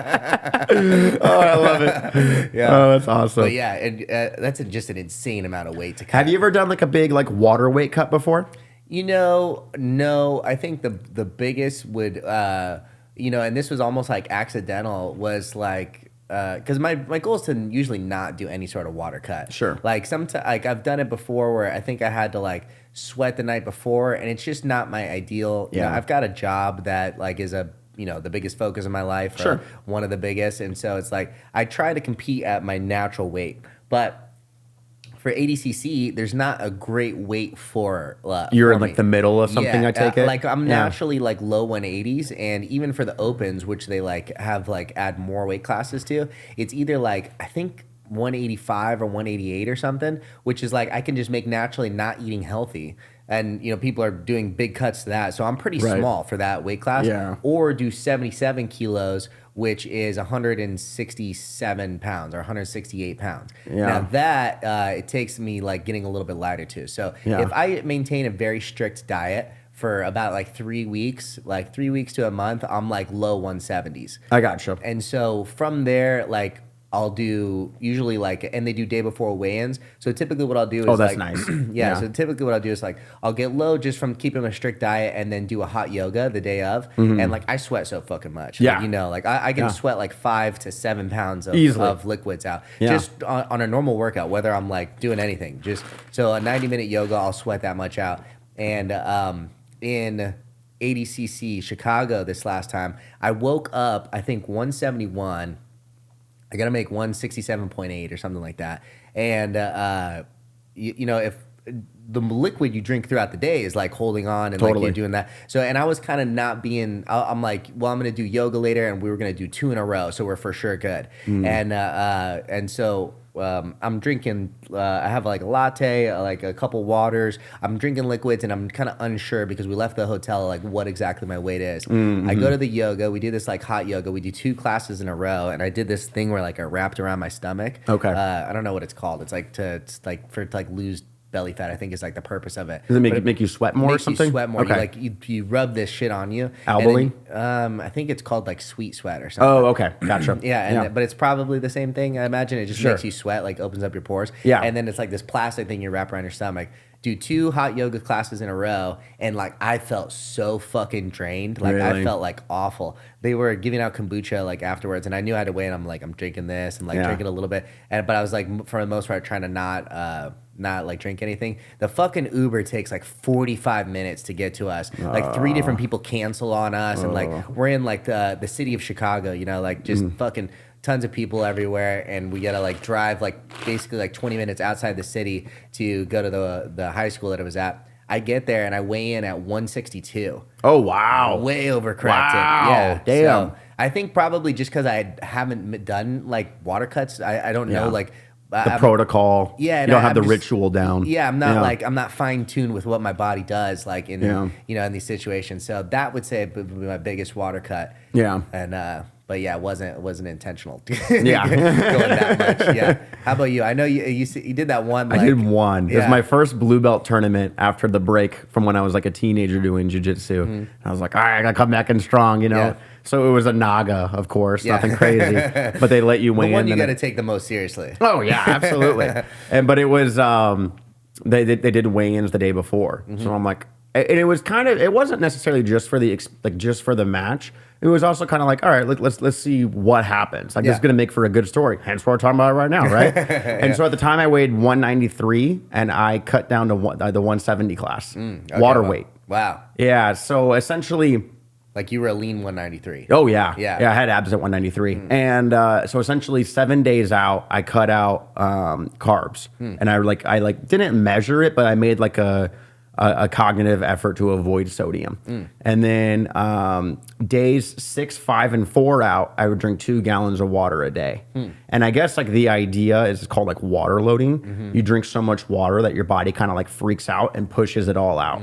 And if you like water load long enough, per the experts, per what I did, maybe I'm wrong on this, even after you stop drinking that much water, your body will continue to flush out the water because it thinks it's being overhydrated. Yeah. And I remember drinking those 2 gallons of water a day. And like it sounds like a lot, and it is a lot.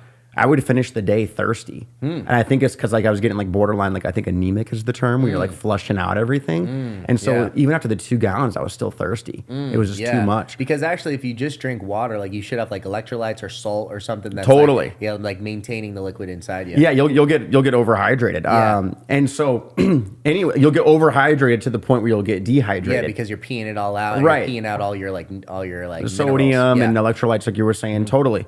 So I did that, like I think like days 6, 5, and 4 out, and then day 3 out, I did 1 gallon, and then it turned into half a gallon, quarter of a gallon, and then like day of the weigh-in, like no water.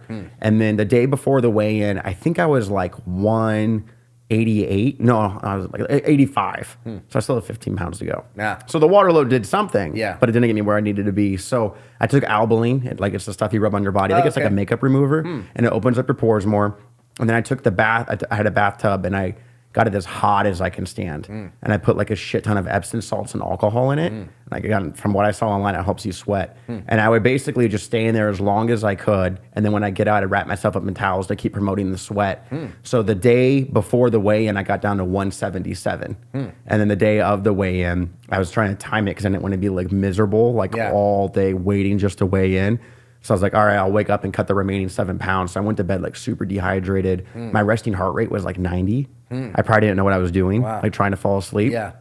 So the day of the weigh-in, I go back to the bathtub technique, and like it was hard getting down to 177. It's those final pounds that'll fuck you up. Like I remember getting those 3, 4 final pounds off was harder than the rest of the cut combined. And so are you doing this morning of now?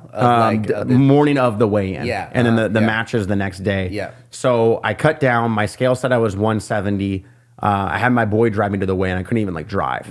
And like literally I'm like waiting in line to like lay in. I can't even like stand upright. And I'm telling my boy like, bro, open up that Pedialyte bottle. Like have it ready. Like the second. Hop on the scale. I was like 168. I guess my scale was off. And as we're leaving the place where we weighed in, I drank a whole thing of Pedialyte, a 32-ounce Gatorade, 2 liters of water. And then I was just young and stupid at the time. I went to Olive Garden.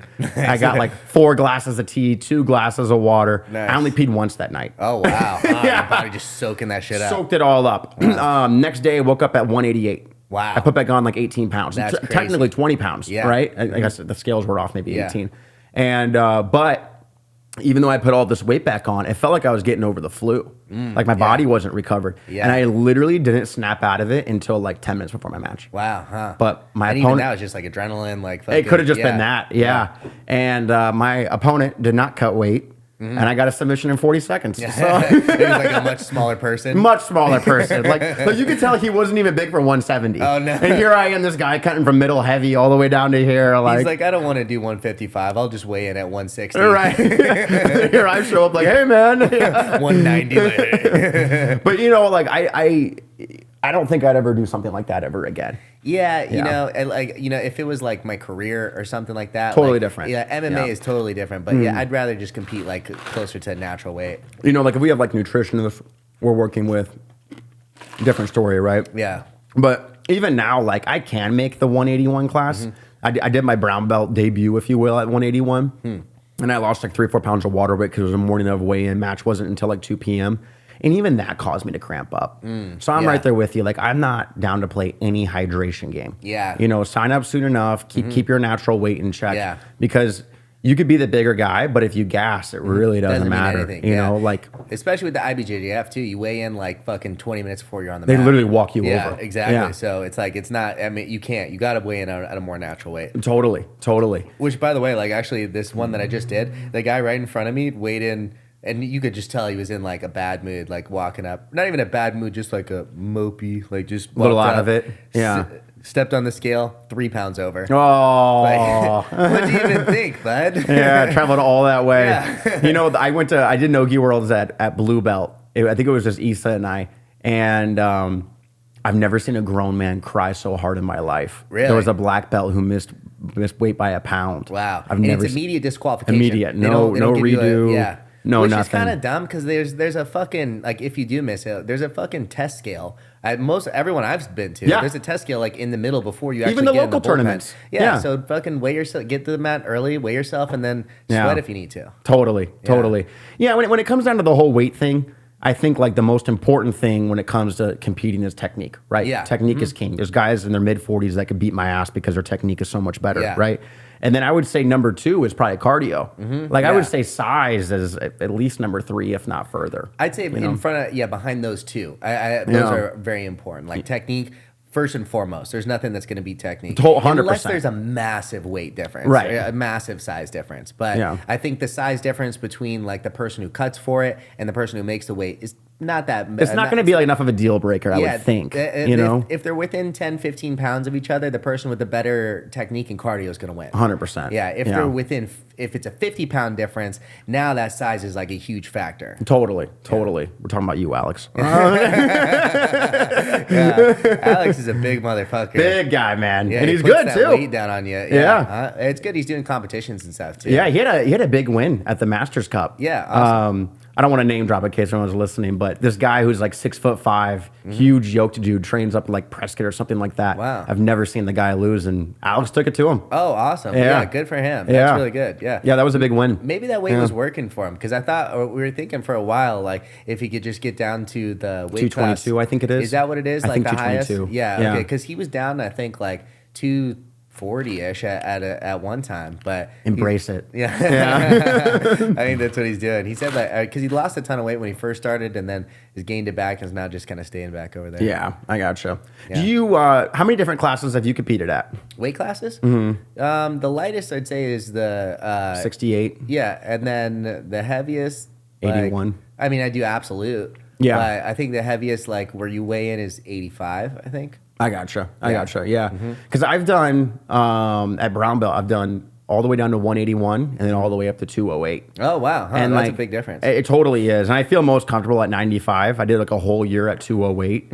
I was just like lifting a bunch, eating a bunch. I probably naturally walked around like 204, and I have to say like the skill level wasn't as good at that weight class. At the higher weight classes. Yeah. Like I think there's like nastier guys in like the 80 class. And I wonder if part of it has to do with like you're forced to use more technique. Like on their way up, like they were never able to be the big guy that could just bully someone. Whereas like if it's someone who started at 208 or heavier, started as a white belt, you're gonna naturally use your size. And why wouldn't you? Yeah. Right? It's just what you naturally evolve into. Belt, it's all you have. Totally. Yeah. And then I also noticed like a 208, and again, I'm not talking like high level IBJJF world stuff. This is like just like local competitions. Like the guys at 208 just don't move nearly as fast. Like the threat of getting like blitz passed is almost like non-existent. Okay, interesting. Like there's not going to be a movement that I'm not going to be able to like intercept in time to get the grip if I need it. Okay, and you've recently slimmed down a little bit since that. Or do you think you'd like to compete at that weight still? Or? No, I love 195 because the problem I had with 208 is while I did run into guys who weren't like as athletic,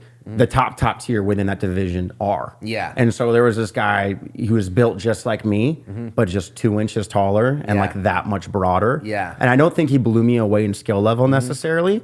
But just if we're the same skill level and you're 2 inches taller and I play a lanky game, and you're used to being the taller person in the match, right? Typically. And I ended up like losing on points. Whereas at 195, like I'm probably not going to come across anyone that much taller than me. How tall are you? 6'2". Okay, yeah. And like so this last one I did at 195.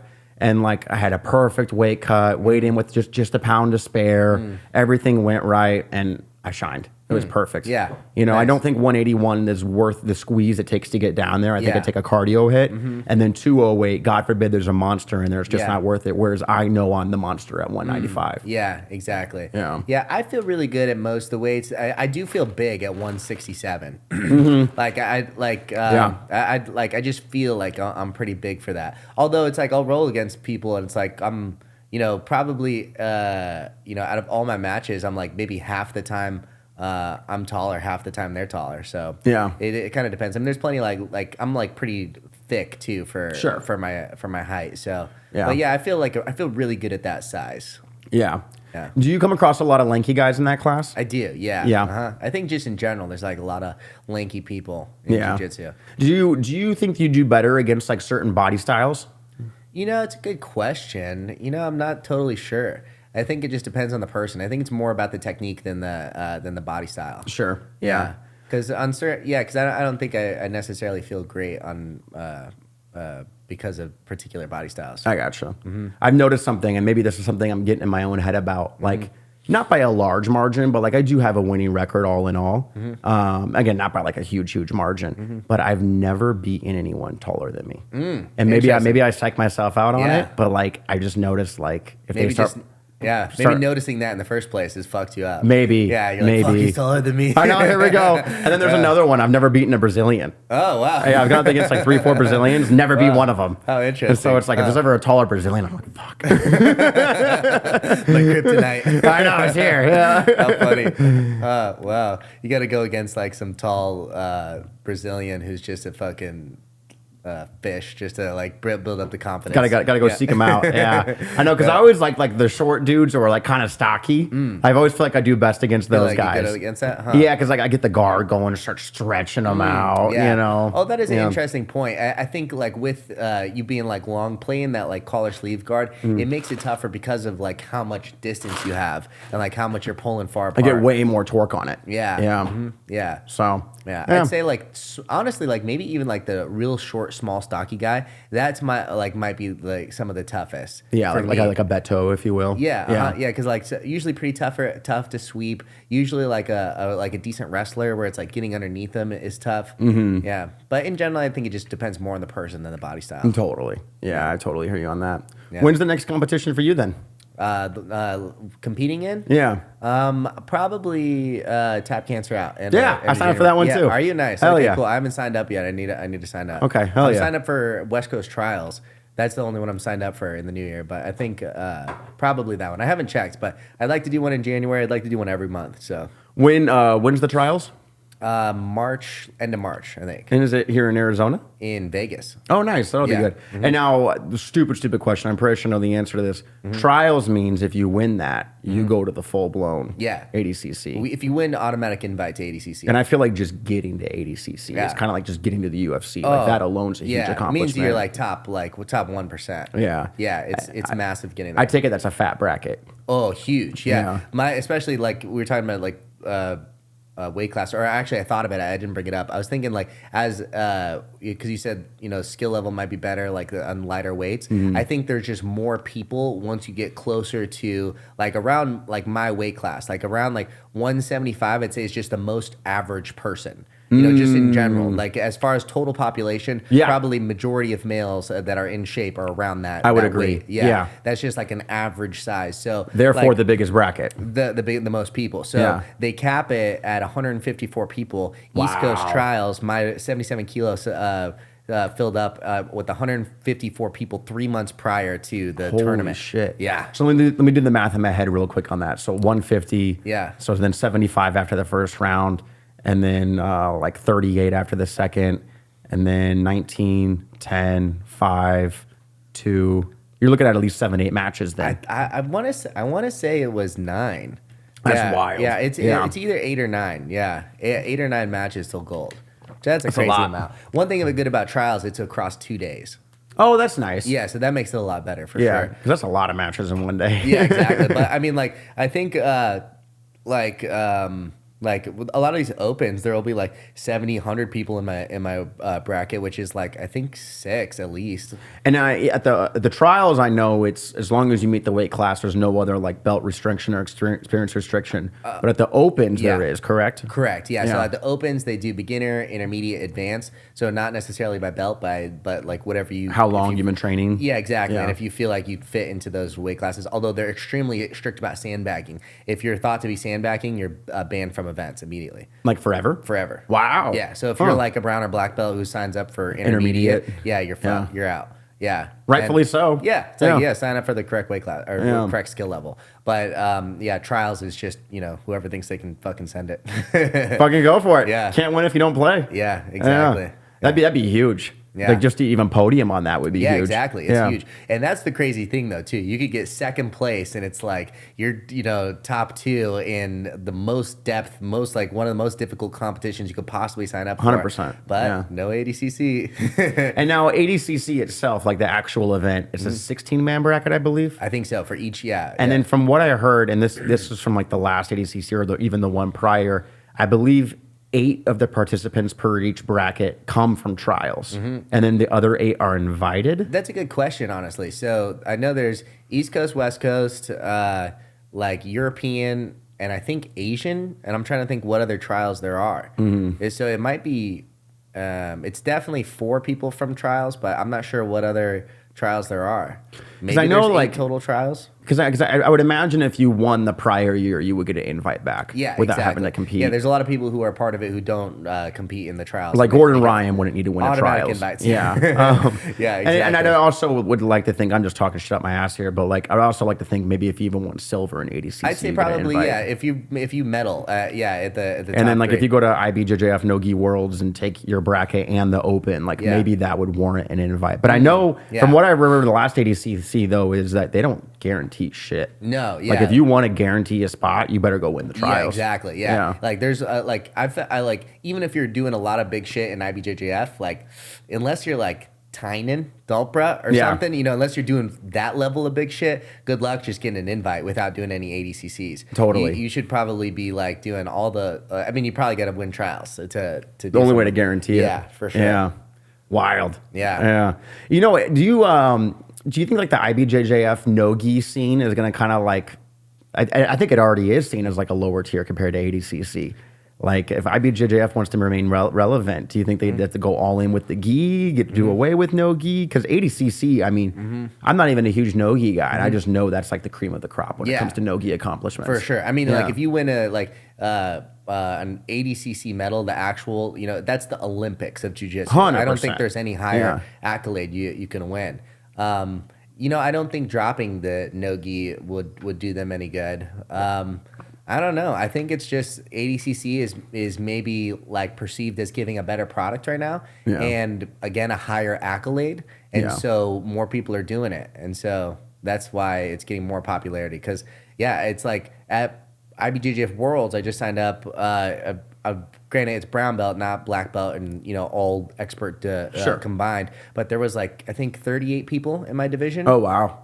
At ADCC Chicago, there was like I think close to 100. Which was just an open. Yeah, it was just an open. Yeah. Wow. So did the opens do anything? Like if you win like every open, do you get an invite? Is it like a point system? Yeah, it looks sick. Yeah. And it also means that you're like competing at the highest level against like super stacked like competitors. I gotcha. And you're also getting a lot of experience within the rule set, which is an interesting rule set in and of itself. Because the first half no points, second half points, pole deduction. Yep. Was there anything else? Well, even how points are scored too. You can get past the legs, and that's not a guard pass by itself.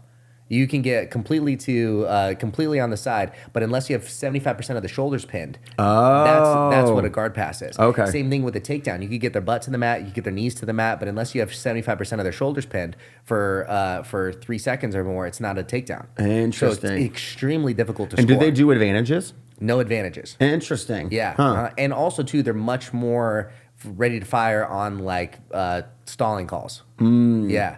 Probably not as much as like WNO. WNO was almost like fucking, it's been 30 seconds, take them down. It was almost too quick to fire, but they're very much like prompting action from both sides. Yeah. So not to jump into a whole separate tangent, but what do you think about the EBI overtime?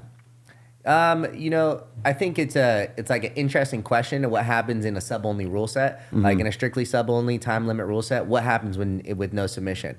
Like it's a interesting answer to it because it's almost like college overtime, where like college overtime, if it's the tie is scored or the score is tied, you start on the 20-yard line. You've got 4 yards or 4 downs to get it done. Both teams have the opportunity, go. Yeah. So the team's put in a very advantageous position, and you got a chance to get it done in a short amount of time. Yeah. Sort of the same thing. You either have back or arm bar. You're in a very advantageous position. You've got a shot to get it done. And if you weren't able to do it in regulation, now here's your chance. The biggest problem I see with it is that often it facilitates. Or not often, but it definitely can, and it has on multiple times.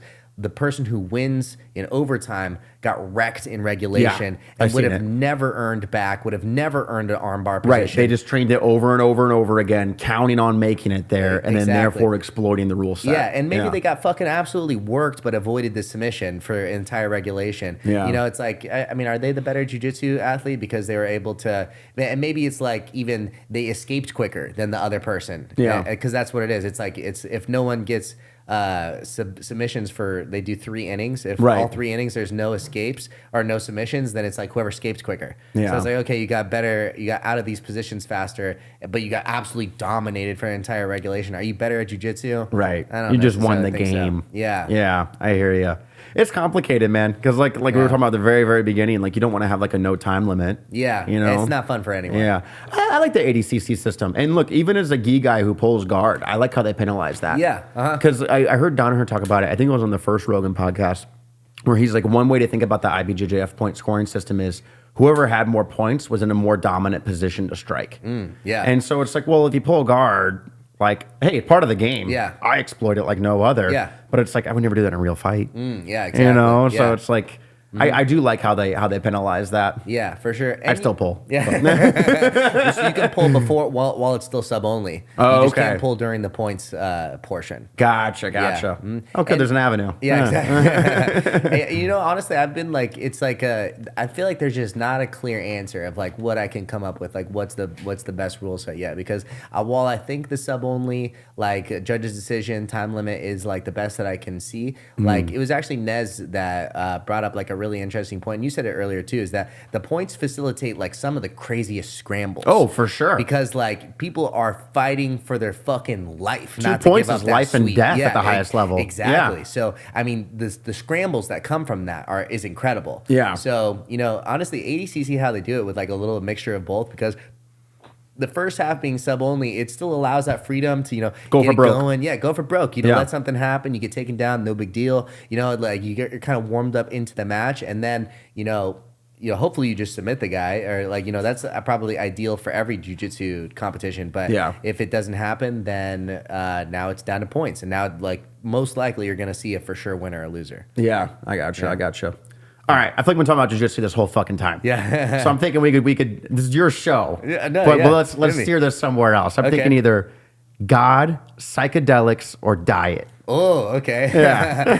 You know what? So you brought up something like earlier that made me think of like a psychedelic experience. So you talked about water loading before. So one time I did ayahuasca in California with my dad. Yeah. And afterwards, so there was this lady there who talked about like this, like, I think it's called Cambo or Cambo, something like that. I forget. I think it's called Cambo. It's like a frog poison, or it has something to do with frogs. Is it that orange toad? I'm not sure, honestly. Okay. Yeah. All right. Yeah. And she was talking about it and say it's like super cleansing. It's just like a body cleanse. Yeah. And we did the whole ayahuasca experience. It was a great thing.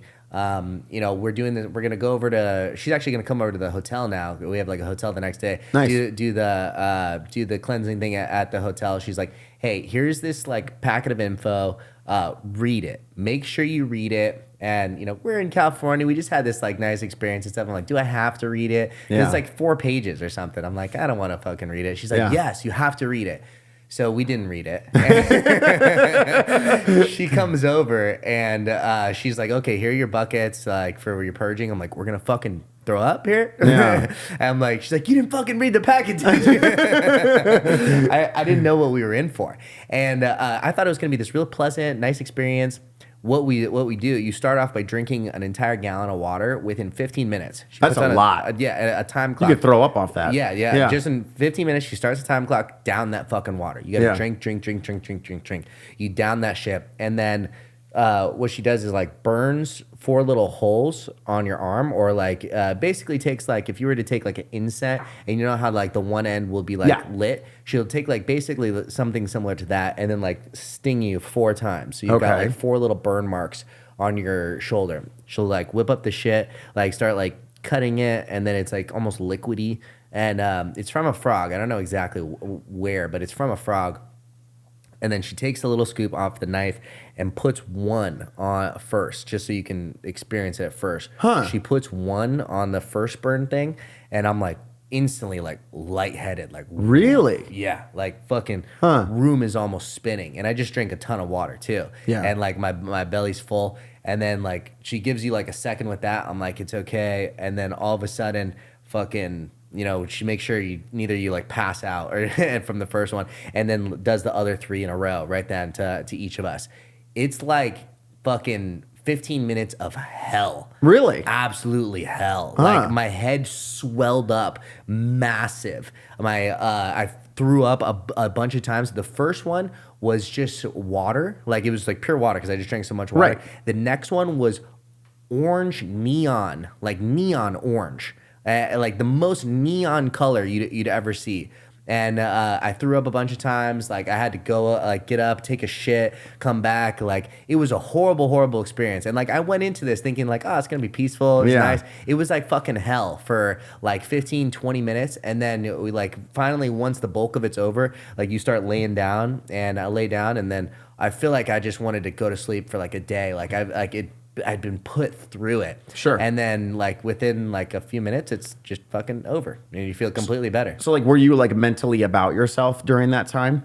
Like, were you aware like, okay, my name's Joey, I'm in this hotel room, I burned myself 4 times. Yes. She just put this on me. Like you were aware of all that? Yeah, exactly. Yeah. It's basically just painful is the most thing. Like my head is about to explode. I feel like I'm about to throw up. I feel sick to my stomach. What like was the worst sickness. It's like a cleansing. So like all that like orange shit you puke out is like all this like it just dumps like I don't know anything that's like not good in you right now. It like dumps that, and then like you also shit it out. And interesting. Like, it's like a cleansing thing. Makes you wonder like how much is out there that's been like lost knowledge from like whatever tribe or civilization that like would do wonders in like today's society, but we're just so hardened in on like pills or whatever else. You know? I know. You know, it's like people like cringe on that because they're like, oh, it's foo-foo, like crazy shit. But it like plant medicine has been with us for like millions of years. But the only thing. Yeah. And we often think that we're at like the pinnacle of society and the pinnacle of knowledge, especially in medicine. We think we're at the pinnacle.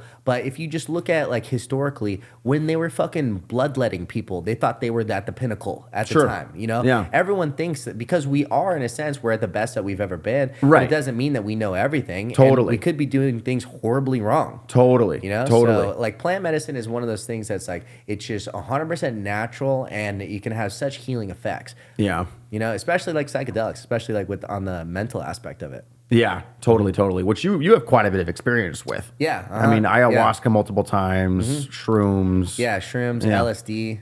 Have you done DMT before? Yeah, I did DMT with J-Tech actually. Yeah, he has a pen, doesn't he? I don't know exactly how. I don't know where he got it, but it was like. He's the guy for that. We put it in a bowl, actually. We just put it in a bowl and smoked it. But it was a very short-lived experience, and to be honest, like kind of hard to remember. It's like almost like a dream, you know? Like it's very powerful, and like you know what it's going on like during it, but like shortly after, I couldn't really remember. Interesting. Yeah, that was my only experience. I gotcha. Yeah. Back on the whole plant thing, like if there's any like you know about. Obviously, if you need something that requires a medicine like antibiotics, like I'm happy they're there. For sure. You know, like I had a hernia. Okay, obviously I need to go to a hospital and get surgery for that.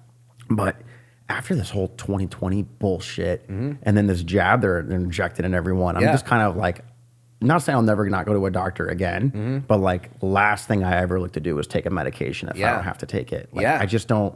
Not to get all conspiratorial, but like it's like I just don't trust the system. Yeah, you know, and like people have gotten this far along without it. Yeah. And so again, not to say I'll ignore it, but it's kind of like that's like the last thing I want to look at. Yeah, is like Western medicine. I mean, I just want to do like kind of me too. Unless I have to put it in me, like an antibiotic, or else like I'm gonna lose my leg or something like that. Totally. Like I just want to stay as natural as possible. Yeah. I actually stopped using deodorant recently. I remember you telling me about that. Yeah. I swear to God, like within like 3 weeks, my scent changed. It went from like a really like stanky like scent to like almost that like, you know, like when you like smell like your like if you like ever like smell your own nuts and it like smells good.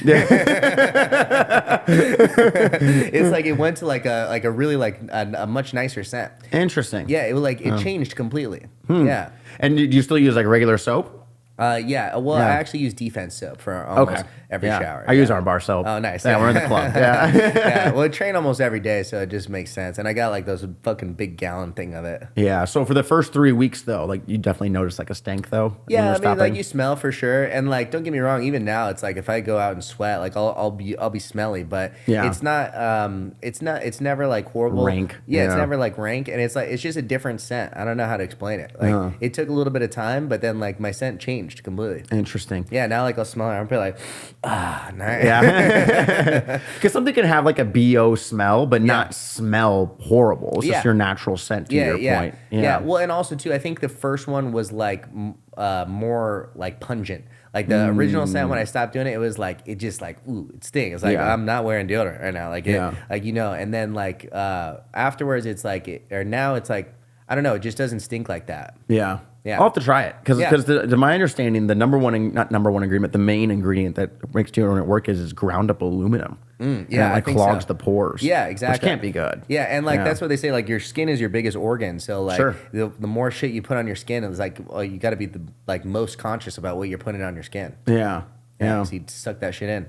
It'll be interesting to see like in the next 100 years. What are we going to look back at that what we're doing now that we think is totally normal and acceptable? Yeah. And be like, what the fuck were they doing? Yeah. Yeah. You know, I mean, because you don't have to look back that far to like look at examples of that. Yeah, exactly. You know? Like, yeah, and then also like, you know, you look back and it's like, oh, well, they were just idiots at the time. It's like, they didn't think they were idiots at the time. No. Yeah. You know, they were just normal people. And compared to like the caveman days, highly advanced. Yeah, exactly. It's not that these like, you know, like we're not that far removed from the day before cell phones and modern day technology and planes. Yeah. You know, like my great grandmother. My grandmother was telling me about this. My great grandmother, she was born in the era where it was horse and carriage, and then before she died, was able to go on a jet. And it's like this is just one person's life. Yeah. And you know, you look at our lives, and it's like I still remember pay phones and pagers. Yeah, exactly. And now we have computers in our pocket. Yeah, exactly. You know, and so you know, like. Morals are going to change, technology is going to change, and it's going to be very interesting to see what the next 100 years looks like. That is crazy because that's super interesting. I feel like before her generation or like her parents were like, there wasn't a whole ton of difference from like horse and buggy to like, you know, 1,000 years before that. Sure. You know, right? Like I'm sure they made advancements in different things, probably maybe medicine. I don't even know if that but like, you know, from nothing like what you and I are experiencing. Yeah, from the difference between like fucking we figured out flight in like 1908 or whatever it was to like now where we have like supersonic jets and going to the moon. Yeah, exactly. Think. But or like fucking talking to people across the entire world with a video on it. Exactly. Yeah, looking at their face like across the wild. It's crazy. Yeah, and it's just cool to see it just in our lifetime because it's not even we're that old, right? Yeah. Like you're 30, right? Yeah. Same here, and it's like. I fully remember the days of like dial-up internet. Yeah. Where like you couldn't talk to someone on the phone if you had dial-up internet. Exactly. Yeah. You know, and then like pagers because cell phones were just so expensive or unreliable. Yeah. I think pagers were like, I was like too young to get one. I remember I wanted one. So was I, yeah. Yeah, I remember I wanted one, but like I never really experienced pager. Yeah. I remember like the Razor flip phone was like the fucking sick. It was the iPhone 14 or whatever it is now. It was like, wow, it's so sick. All it was buttons. And like it had, if your flip phone had a camera, on it was like, holy shit. And then the absolutely worst quality video. Now you can take like cinematic quality video just from a fucking phone. My knockout from high school was on a 1.3 megapixel. And to put that in perspective, I think the new iPhones are like at least 15, even for like the base model. Oh, wow. Yeah, so it's just come so far. Yeah, you know? it is crazy. But I'm happy we grew up in the era we did, because like I feel like we got to see like technology under like a different light. Yeah. Like I feel like if you're like a 6-year-old kid now, and your exposure to technology is like an iPad. You're used to this easy, simple to use. Yeah. And I noticed like in the office I work in, there's some people that are like significantly younger than me, and they suck with like IT shit. They just don't know like the core behavior of like how technology works, to put it like oversimplified. Okay. Yeah. Yeah, and also too, I feel like it's almost setting you up for addiction too. Yeah. Because like, and I heard this, I forget who was telling me, I think Luke, who we trained with, said that like they had to remove this, like they had this like kids game that had a gambling aspect to it, that they had to remove it because it was actually gambling, but just like for like points within the game or whatever. Yeah. Sure. And so, but whether it's that or whether it's just fucking social media or anything, like it's addictive as an adult. So imagine like, a fucking like a little 4-year-old, 6-year-old brain that doesn't know anything, that's given an iPad every single time they eat. I feel like that's just hardwiring them for like dopamine hits. Oh my God. Dopamine hits. By the time you're 16 and you get your first exposure to drugs, like what's that gonna be like? Dude. Yeah. It's I feel like the struggle of like our ancestors was to survive. Yeah. And now we're in this like super privileged place where like, like you and I might, in like all things considered, live like normal existences, but the luxuries you and I have at our fingertips are greater than that of a king 1,000 years ago. Yeah, exactly. And I feel like our modern struggle is like being able to like put yourself through like difficult things to get ahead. Yeah, force yourself into struggles. 100%. Yeah. And like, not to get all like Andrew Tatey, but like he talks about it all the time. It's like your ancestors like went through a lot to get you here. Yeah. Like don't sit around and smoke weed and jerk off all day. Like do something with it. Yeah, exactly. But like it's hard because like, like we want to be comfortable. And everything's so easy, So like easy. It's really easy, honestly, to just get by. If you So just want to easy. do something to get by and just, do it, you can get by. Yeah. And actually there's a lot of struggle in that too, but it's almost like unsatisfaction, or, it's almost like the depression that maybe comes from like knowing you're not what you could be, because there's like, bills are always expensive, and like, you're not going to maybe take the vacations you want to take. And so there's stress that way. Maybe like you can't, buy your girl the stuff you want to buy her or something. So there's a lot of stress that way too, but it's almost like you got to like choose your struggle. Either you choose the struggle of the pain of discipline or the pain of regret. Yeah, exactly. Like that. Yeah, the pain of like, oh fuck, I can't do anything that I want to do. Or the pain of like, I've worked, 16 hours for, 12 days in a row, and like nothing's come from it, but I'm going to keep doing it, and keep just doing having it. the faith that it will all pan out. Yeah. There's a quote I like by Jordan Peterson. He said, "You either lift up your cross or you have one dropped on you."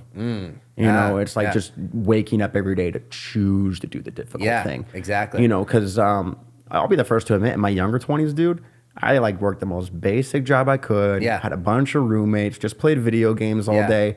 But like, I think that's where like this like modern era of like depression comes in, because whether you're conscious of it or not, you're not living up to your full potential. Exactly. And like you'll beat yourself up over that. And I think that's what kind of like helped me stay motivated in jiu-jitsu, because it's kind of like, no matter what else is going on in life, at least I'm getting better at something. Yeah, exactly. And jiu-jitsu almost like keeps me centered too, with like a constant like perpetual pursuit for better, because like whenever I get injured, like I'm like, oh, I could fuck off eating more, I'm home at 6 o'clock now, and I'll just like have this like big dinner or something, and it's just like when I'm training every single day, for one, if I'm eating like shit, I feel it during training. So there's no doing that. If I'm drinking or something, I feel it during training. So like it forces me to keep more healthy in that aspect. And then the perpetual like, it's kind of like that, like the way you do one thing is the way you do everything. Dude, couldn't agree more. Yeah, if you're really trying your best in one thing, like it goes through like your whole life. Yeah.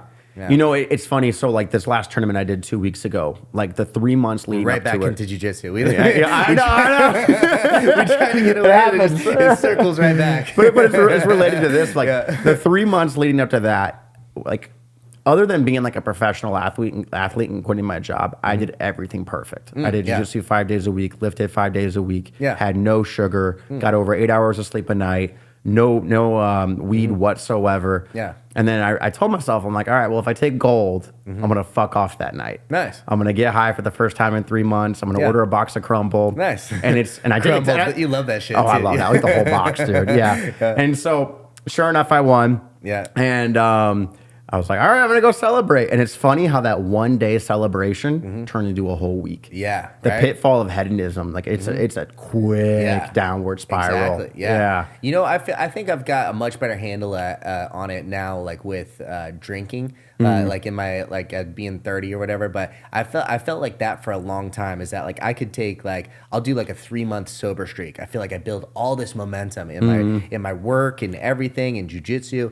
and then all of a sudden I'm like, okay, it's something like that. Like I'll do something big. I'll do a tournament, celebrate, something to prepare for. I celebrate someone's birthday, something like that. Yeah. I celebrate, and then it's like I celebrate on a Friday. It's like, well, I drank yesterday. Might as well. It's today's Saturday. You know what I'm gonna do, and then it just you just straight back into it. Totally. Yeah. And I couldn't agree more with your point. How you do one thing is how you do everything. Yeah. Because I think there's like a certain level of confidence you have when you know, and only you know, right? No one else is diagnosing your life to this degree except for you. Yeah. I mean, you can make the argument that it's God, but I think we're talking about the same thing here. Like, if you're doing right. For sure.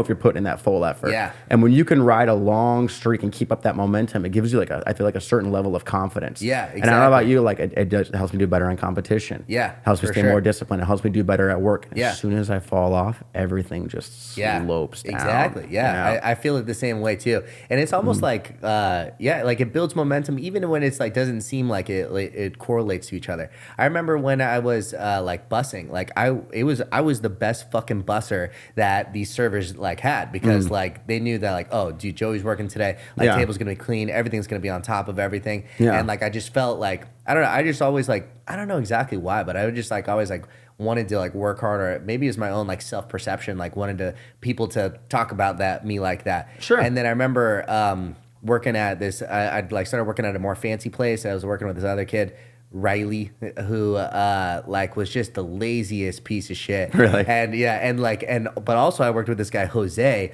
who's to this day one of the hardest workers I've ever met in my life. Hell yeah. We were food runners, which is its own separate job at a really big fancy place like this. And we you have those big trays that you can fit 3 plates on there. And then from there, they top them with those metal lids, and then you can fit 3 more. And then you can top them and fit 3 more. Quite a balancing act. If you've got the fucking skills to do that. Sure. And don't get me wrong, I would maybe go 2 levels, and 2 levels I'm shitting myself on the way to the table, because once you're even 2 levels, the weight of the plates is so much. Plus the food, plus the metal lids.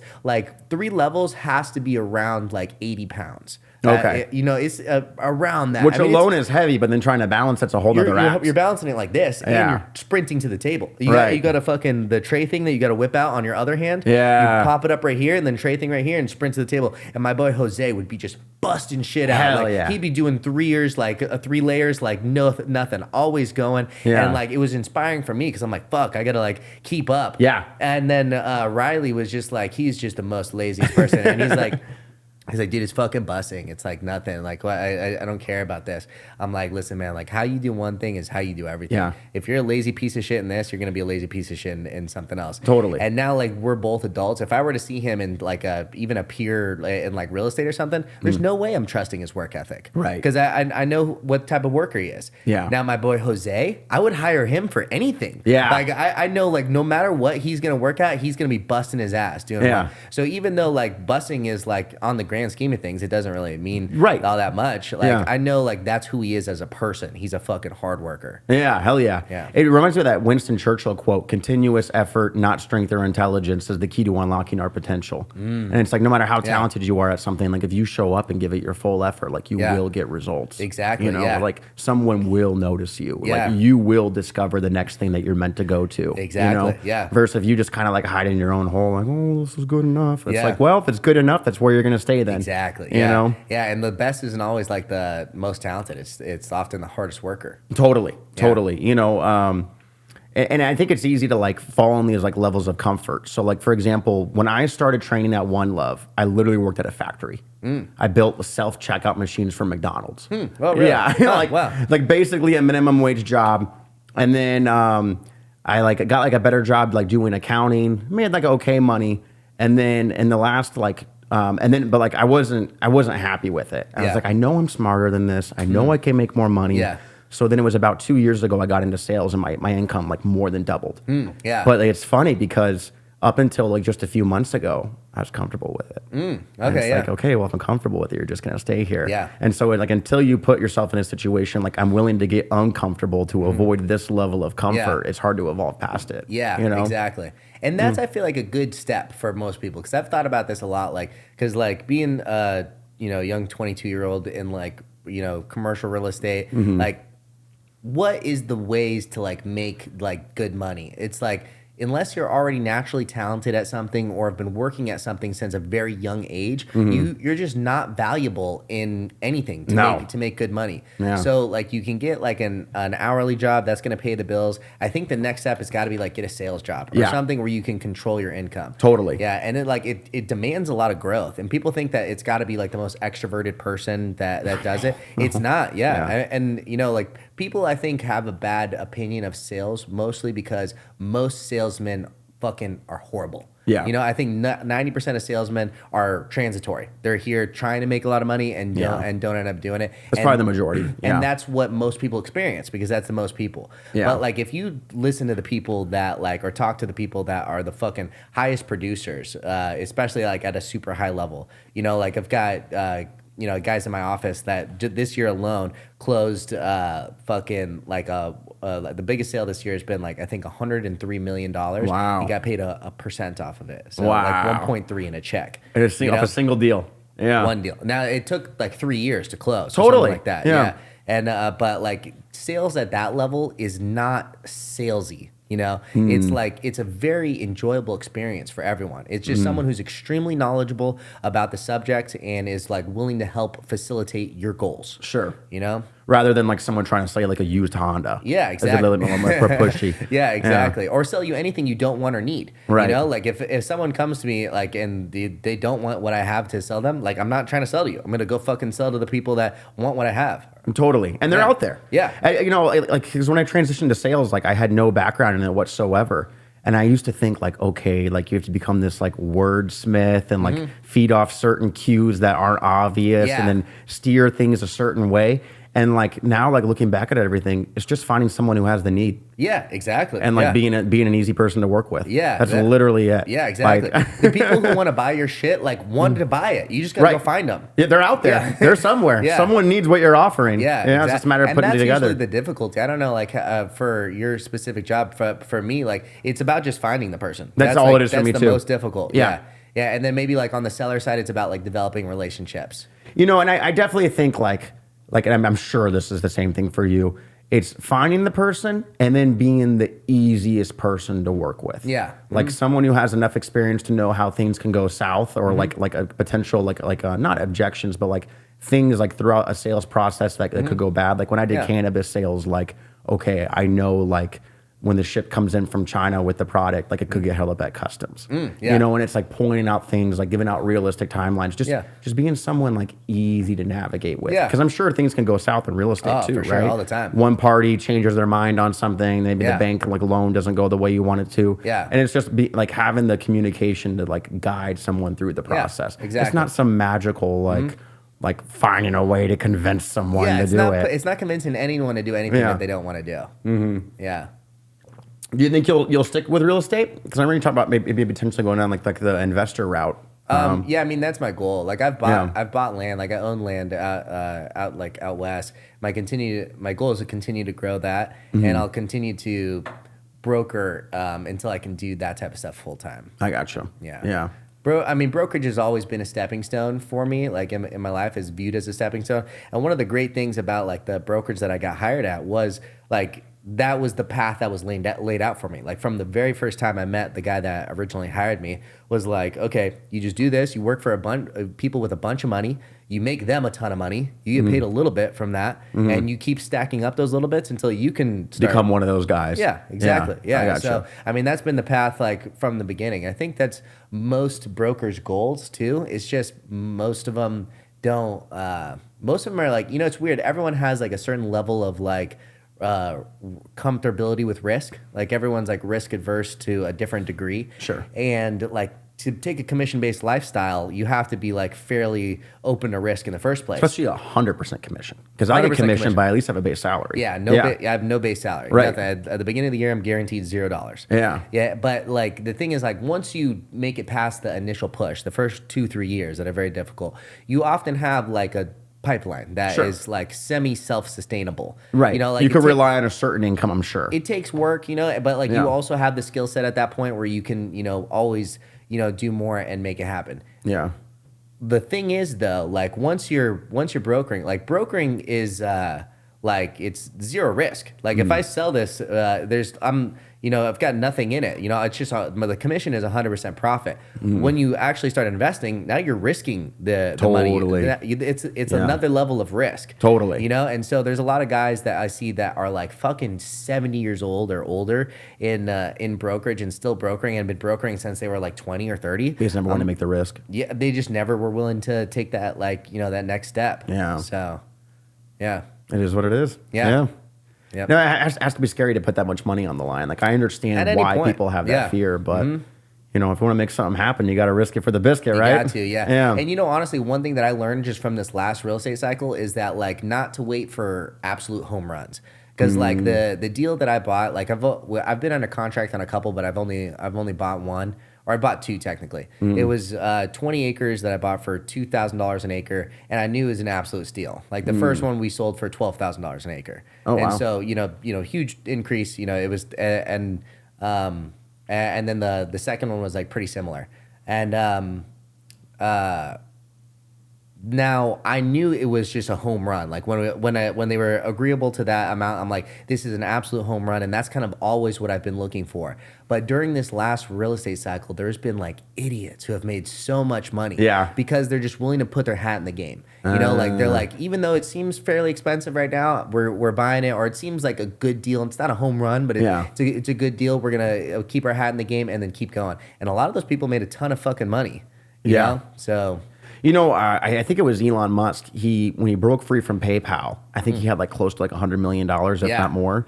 And he put every fucking penny into Tesla to the point where I think he either had to sleep on a friend's couch or like borrow money for rent. Yeah, exactly. And it's like, talk about risking it. Yeah, exactly. But I do think that's how you definitely get ahead. That's crazy. Yeah, he also did that with SpaceX too, apparently. Really? Yeah, he had like I think it might have been from the PayPal. I don't know if it was which one came first, but like I saw a documentary where like the similar thing with like SpaceX. He had like around $100 million. He's like, we basically have enough money for 3 launches. And if we can get through these 3 launches, if we can make one of them successful, you know, we get government grants and the company's sustainable. If we can't, we're fucked. Damn. And so first one goes up, explodes. Yeah. Second one goes up, blows up. Yeah. Third one goes up, explodes. Yeah. Fucking goes out. He like takes money from his other shit, or like takes out like additional loans, doubles down on himself to make it happen, keep the company alive. Because now there's like, you know, a lot of employees and stuff too. Totally. And the fourth one was successful. So yeah, damn. Yeah, and that's why it's Elon Musk. Yeah, exactly. That's why we know his name, because he risked it. Exactly. Yeah. It's so weird that guy gets so much hate. Dude, it's one of the talking about like what history is going to look upon negatively. I think the fact that like our one human that's trying to make us multiplanetary, trying to accelerate our conversion to renewable energy, is getting so much fucking. He's trying to control the Times Square of like public discussion, or make it at least just open space for people. That person is gonna get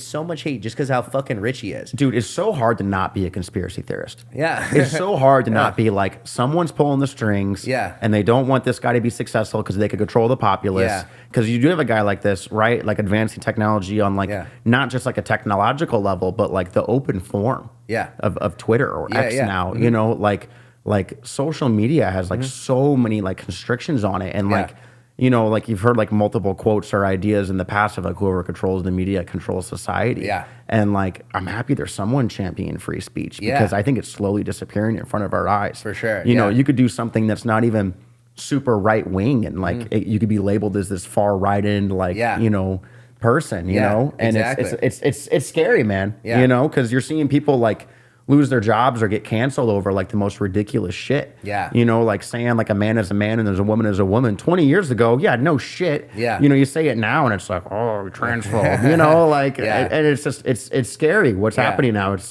disappearing in real time. You know, what he talked about it is like the Twitter headquarters is in like San Francisco. And like, I haven't been there recently, but like apparently like it's fucking bad over there. Like, from what I've heard, 90% of businesses have left. It's you know, there's shit on the street. I've heard literal shit on the street, homeless everywhere. That like businesses have left because they made like stealing like illegal. Up to a certain dollar amount, they won't even prosecute. $960, it's not illegal. And how wild is that? So people were just going in stealing rampantly. So this is this area where this like super far left ideology is active and. Typically, you know, in wherever any sort of far left or far right ideology is, it's, you know, constrained to that location. You know, it's like to the people who live there, maybe like a 15, 20 mile radius or something. But this was where this fucking information source that gets pipelined to the entire world is. The whole world. So, you know, even people who are on the left of center are not left enough for the people who live over there. So, yeah, I mean... It's crazy. Wild that it came out of there. And then look, like I typically vote Republican, but I'm not some like far end right guy. Like I like to think of myself as like a pretty like level headed dude, but it seems like now, like in those kind of like circles, if you will, like out in like San Francisco, like the technology hub, if you're not far left, you're right. Yeah, exactly. And it's scary that it's like that because this is how now I feel like we get these like elections where it's like, all right, which far end motherfucker do you want? Exactly. You know, like, which is not good. I feel like our whole description of it and the way that we talk about it is like not good for like the advancement of society. Like the fact that there is a two-party system, I feel like fucks us in the first place because once you like officially identify as a side, then you're that side. And like even if like maybe you're like I think most people consider themselves to be like generally open thinkers, you're probably gonna have a proclivity to identify more with your side. You know, I would agree with that. And then what like social media does is like whatever you like, whatever you're interested in, it's going to show you more and more of that, and it exasperates your side. And what it does is like shows you the positive aspects of yours, while also the crazy motherfuckers on the far other side. It doesn't show you like the level-headed like Sam Harris's on the left. It doesn't show you like the level-headed, you know, whoever on the right. Technically that's like, Rogan. I'd say probably even though he's like left. He says he's left, but I think in his action he's a little bit more right leaning. But Sam Harris is very left, and I think he's one of the most logical people to ever be born. People, See, like they don't show you those people. They show you the people who are like fucking dyeing their hair pink, the drag queen who's doing a children's book reading, wearing a tail and pretending to be a wearing a butt plug, you know, in front of 5-year-olds. You know, you're right. We do see the most audacious shit, but like, and on the same end, I'm sure if someone's left following, they're seeing all these like crazy MAGA people with KKK outfits on, like, you know, you're seeing the guy with the fucking horns who stormed the Capitol, right? and of course that would piss you off, you know, and it's. You're right. You're seeing the super racist people, like the blatantly racist stuff, like the police brutality that happens. You know, like all you're seeing is like the far extreme 1% to one not under the other. Majority of the people. Just like on the left, it's not the majority of the people who like, you know, want, you know, fucking drag queens to be kindergarten teachers. Right. You know, that's just not the majority. You get outraged by it. Yeah, social media, man. It's going to be interesting to see the effects of this. Like in the next like 50 to 100 years, kind of we're talking about what's going to happen. You know, especially. I don't know about you, like I remember MySpace was big when I was like early high school. I never got into MySpace, but I did get into Facebook like somewhere like midway through high school.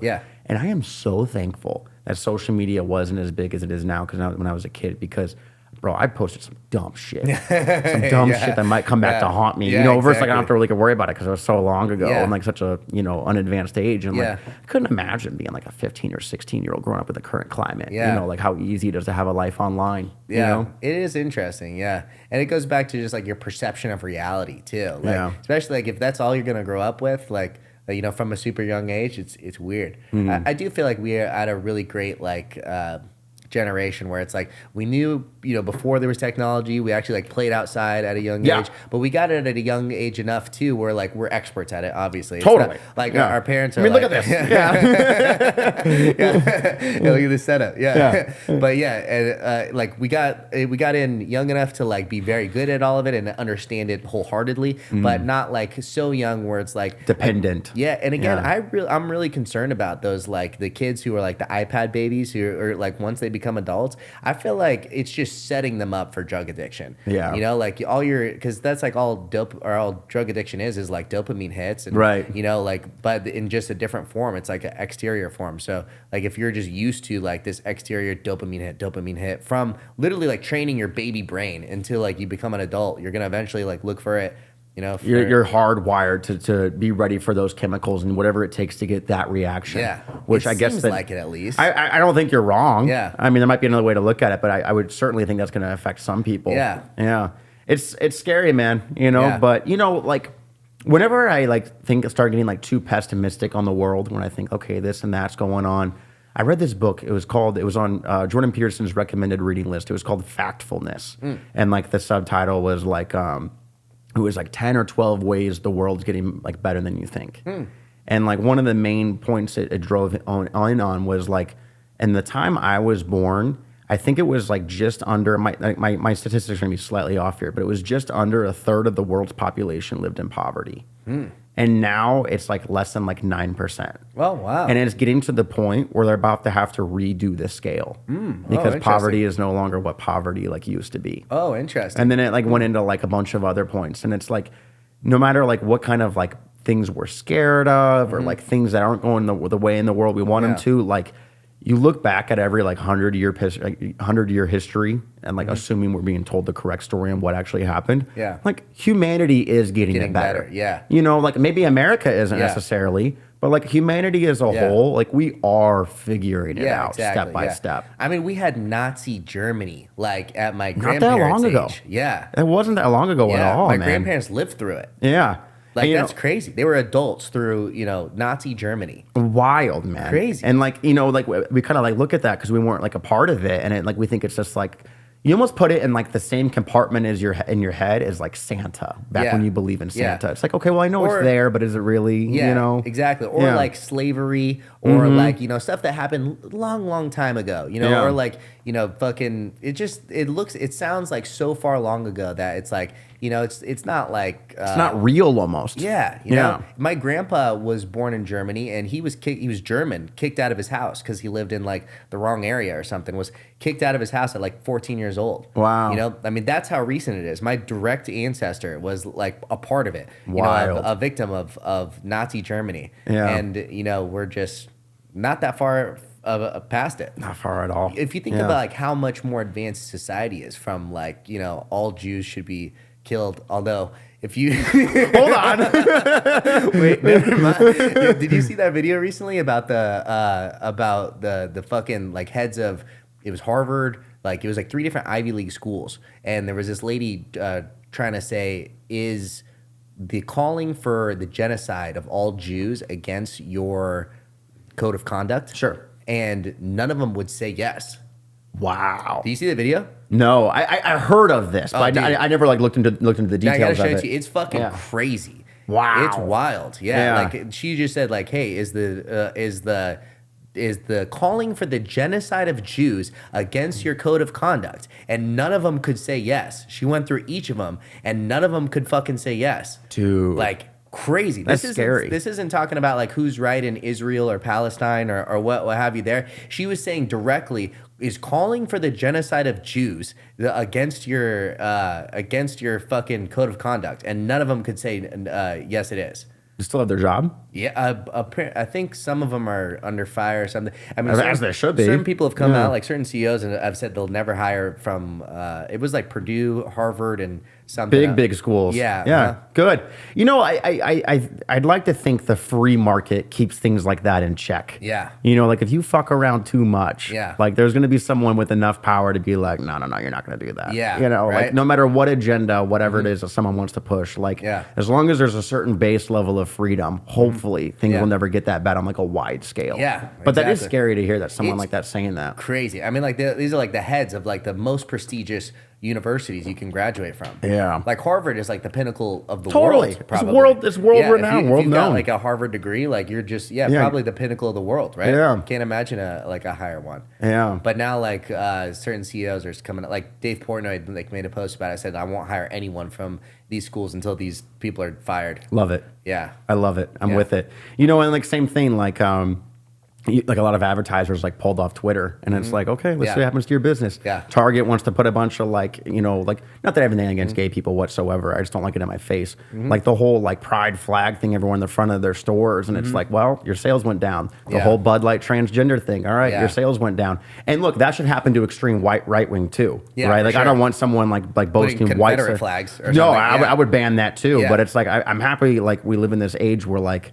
You could say that, but you can't get away with it. Yeah, exactly. You know, like there's going to be consequences. Yeah, you know? Which is good. That's how it should be. Yeah, and so hopefully, like the free media can keep bringing these things to light. You know, so shout out to Elon, shout out to X. Yeah, you know, exactly. Hopefully it keeps going. Did you see that video of him when they talked about like maybe you'll lose advertisers? He's like fuck you or something. Fuck yourself. And it was a very serious conference. Everyone was like quiet. He's like, go. Fuck yourself. I love it. I love it. I was like, I hope I'm being clear. And that's the way it should be. Yeah.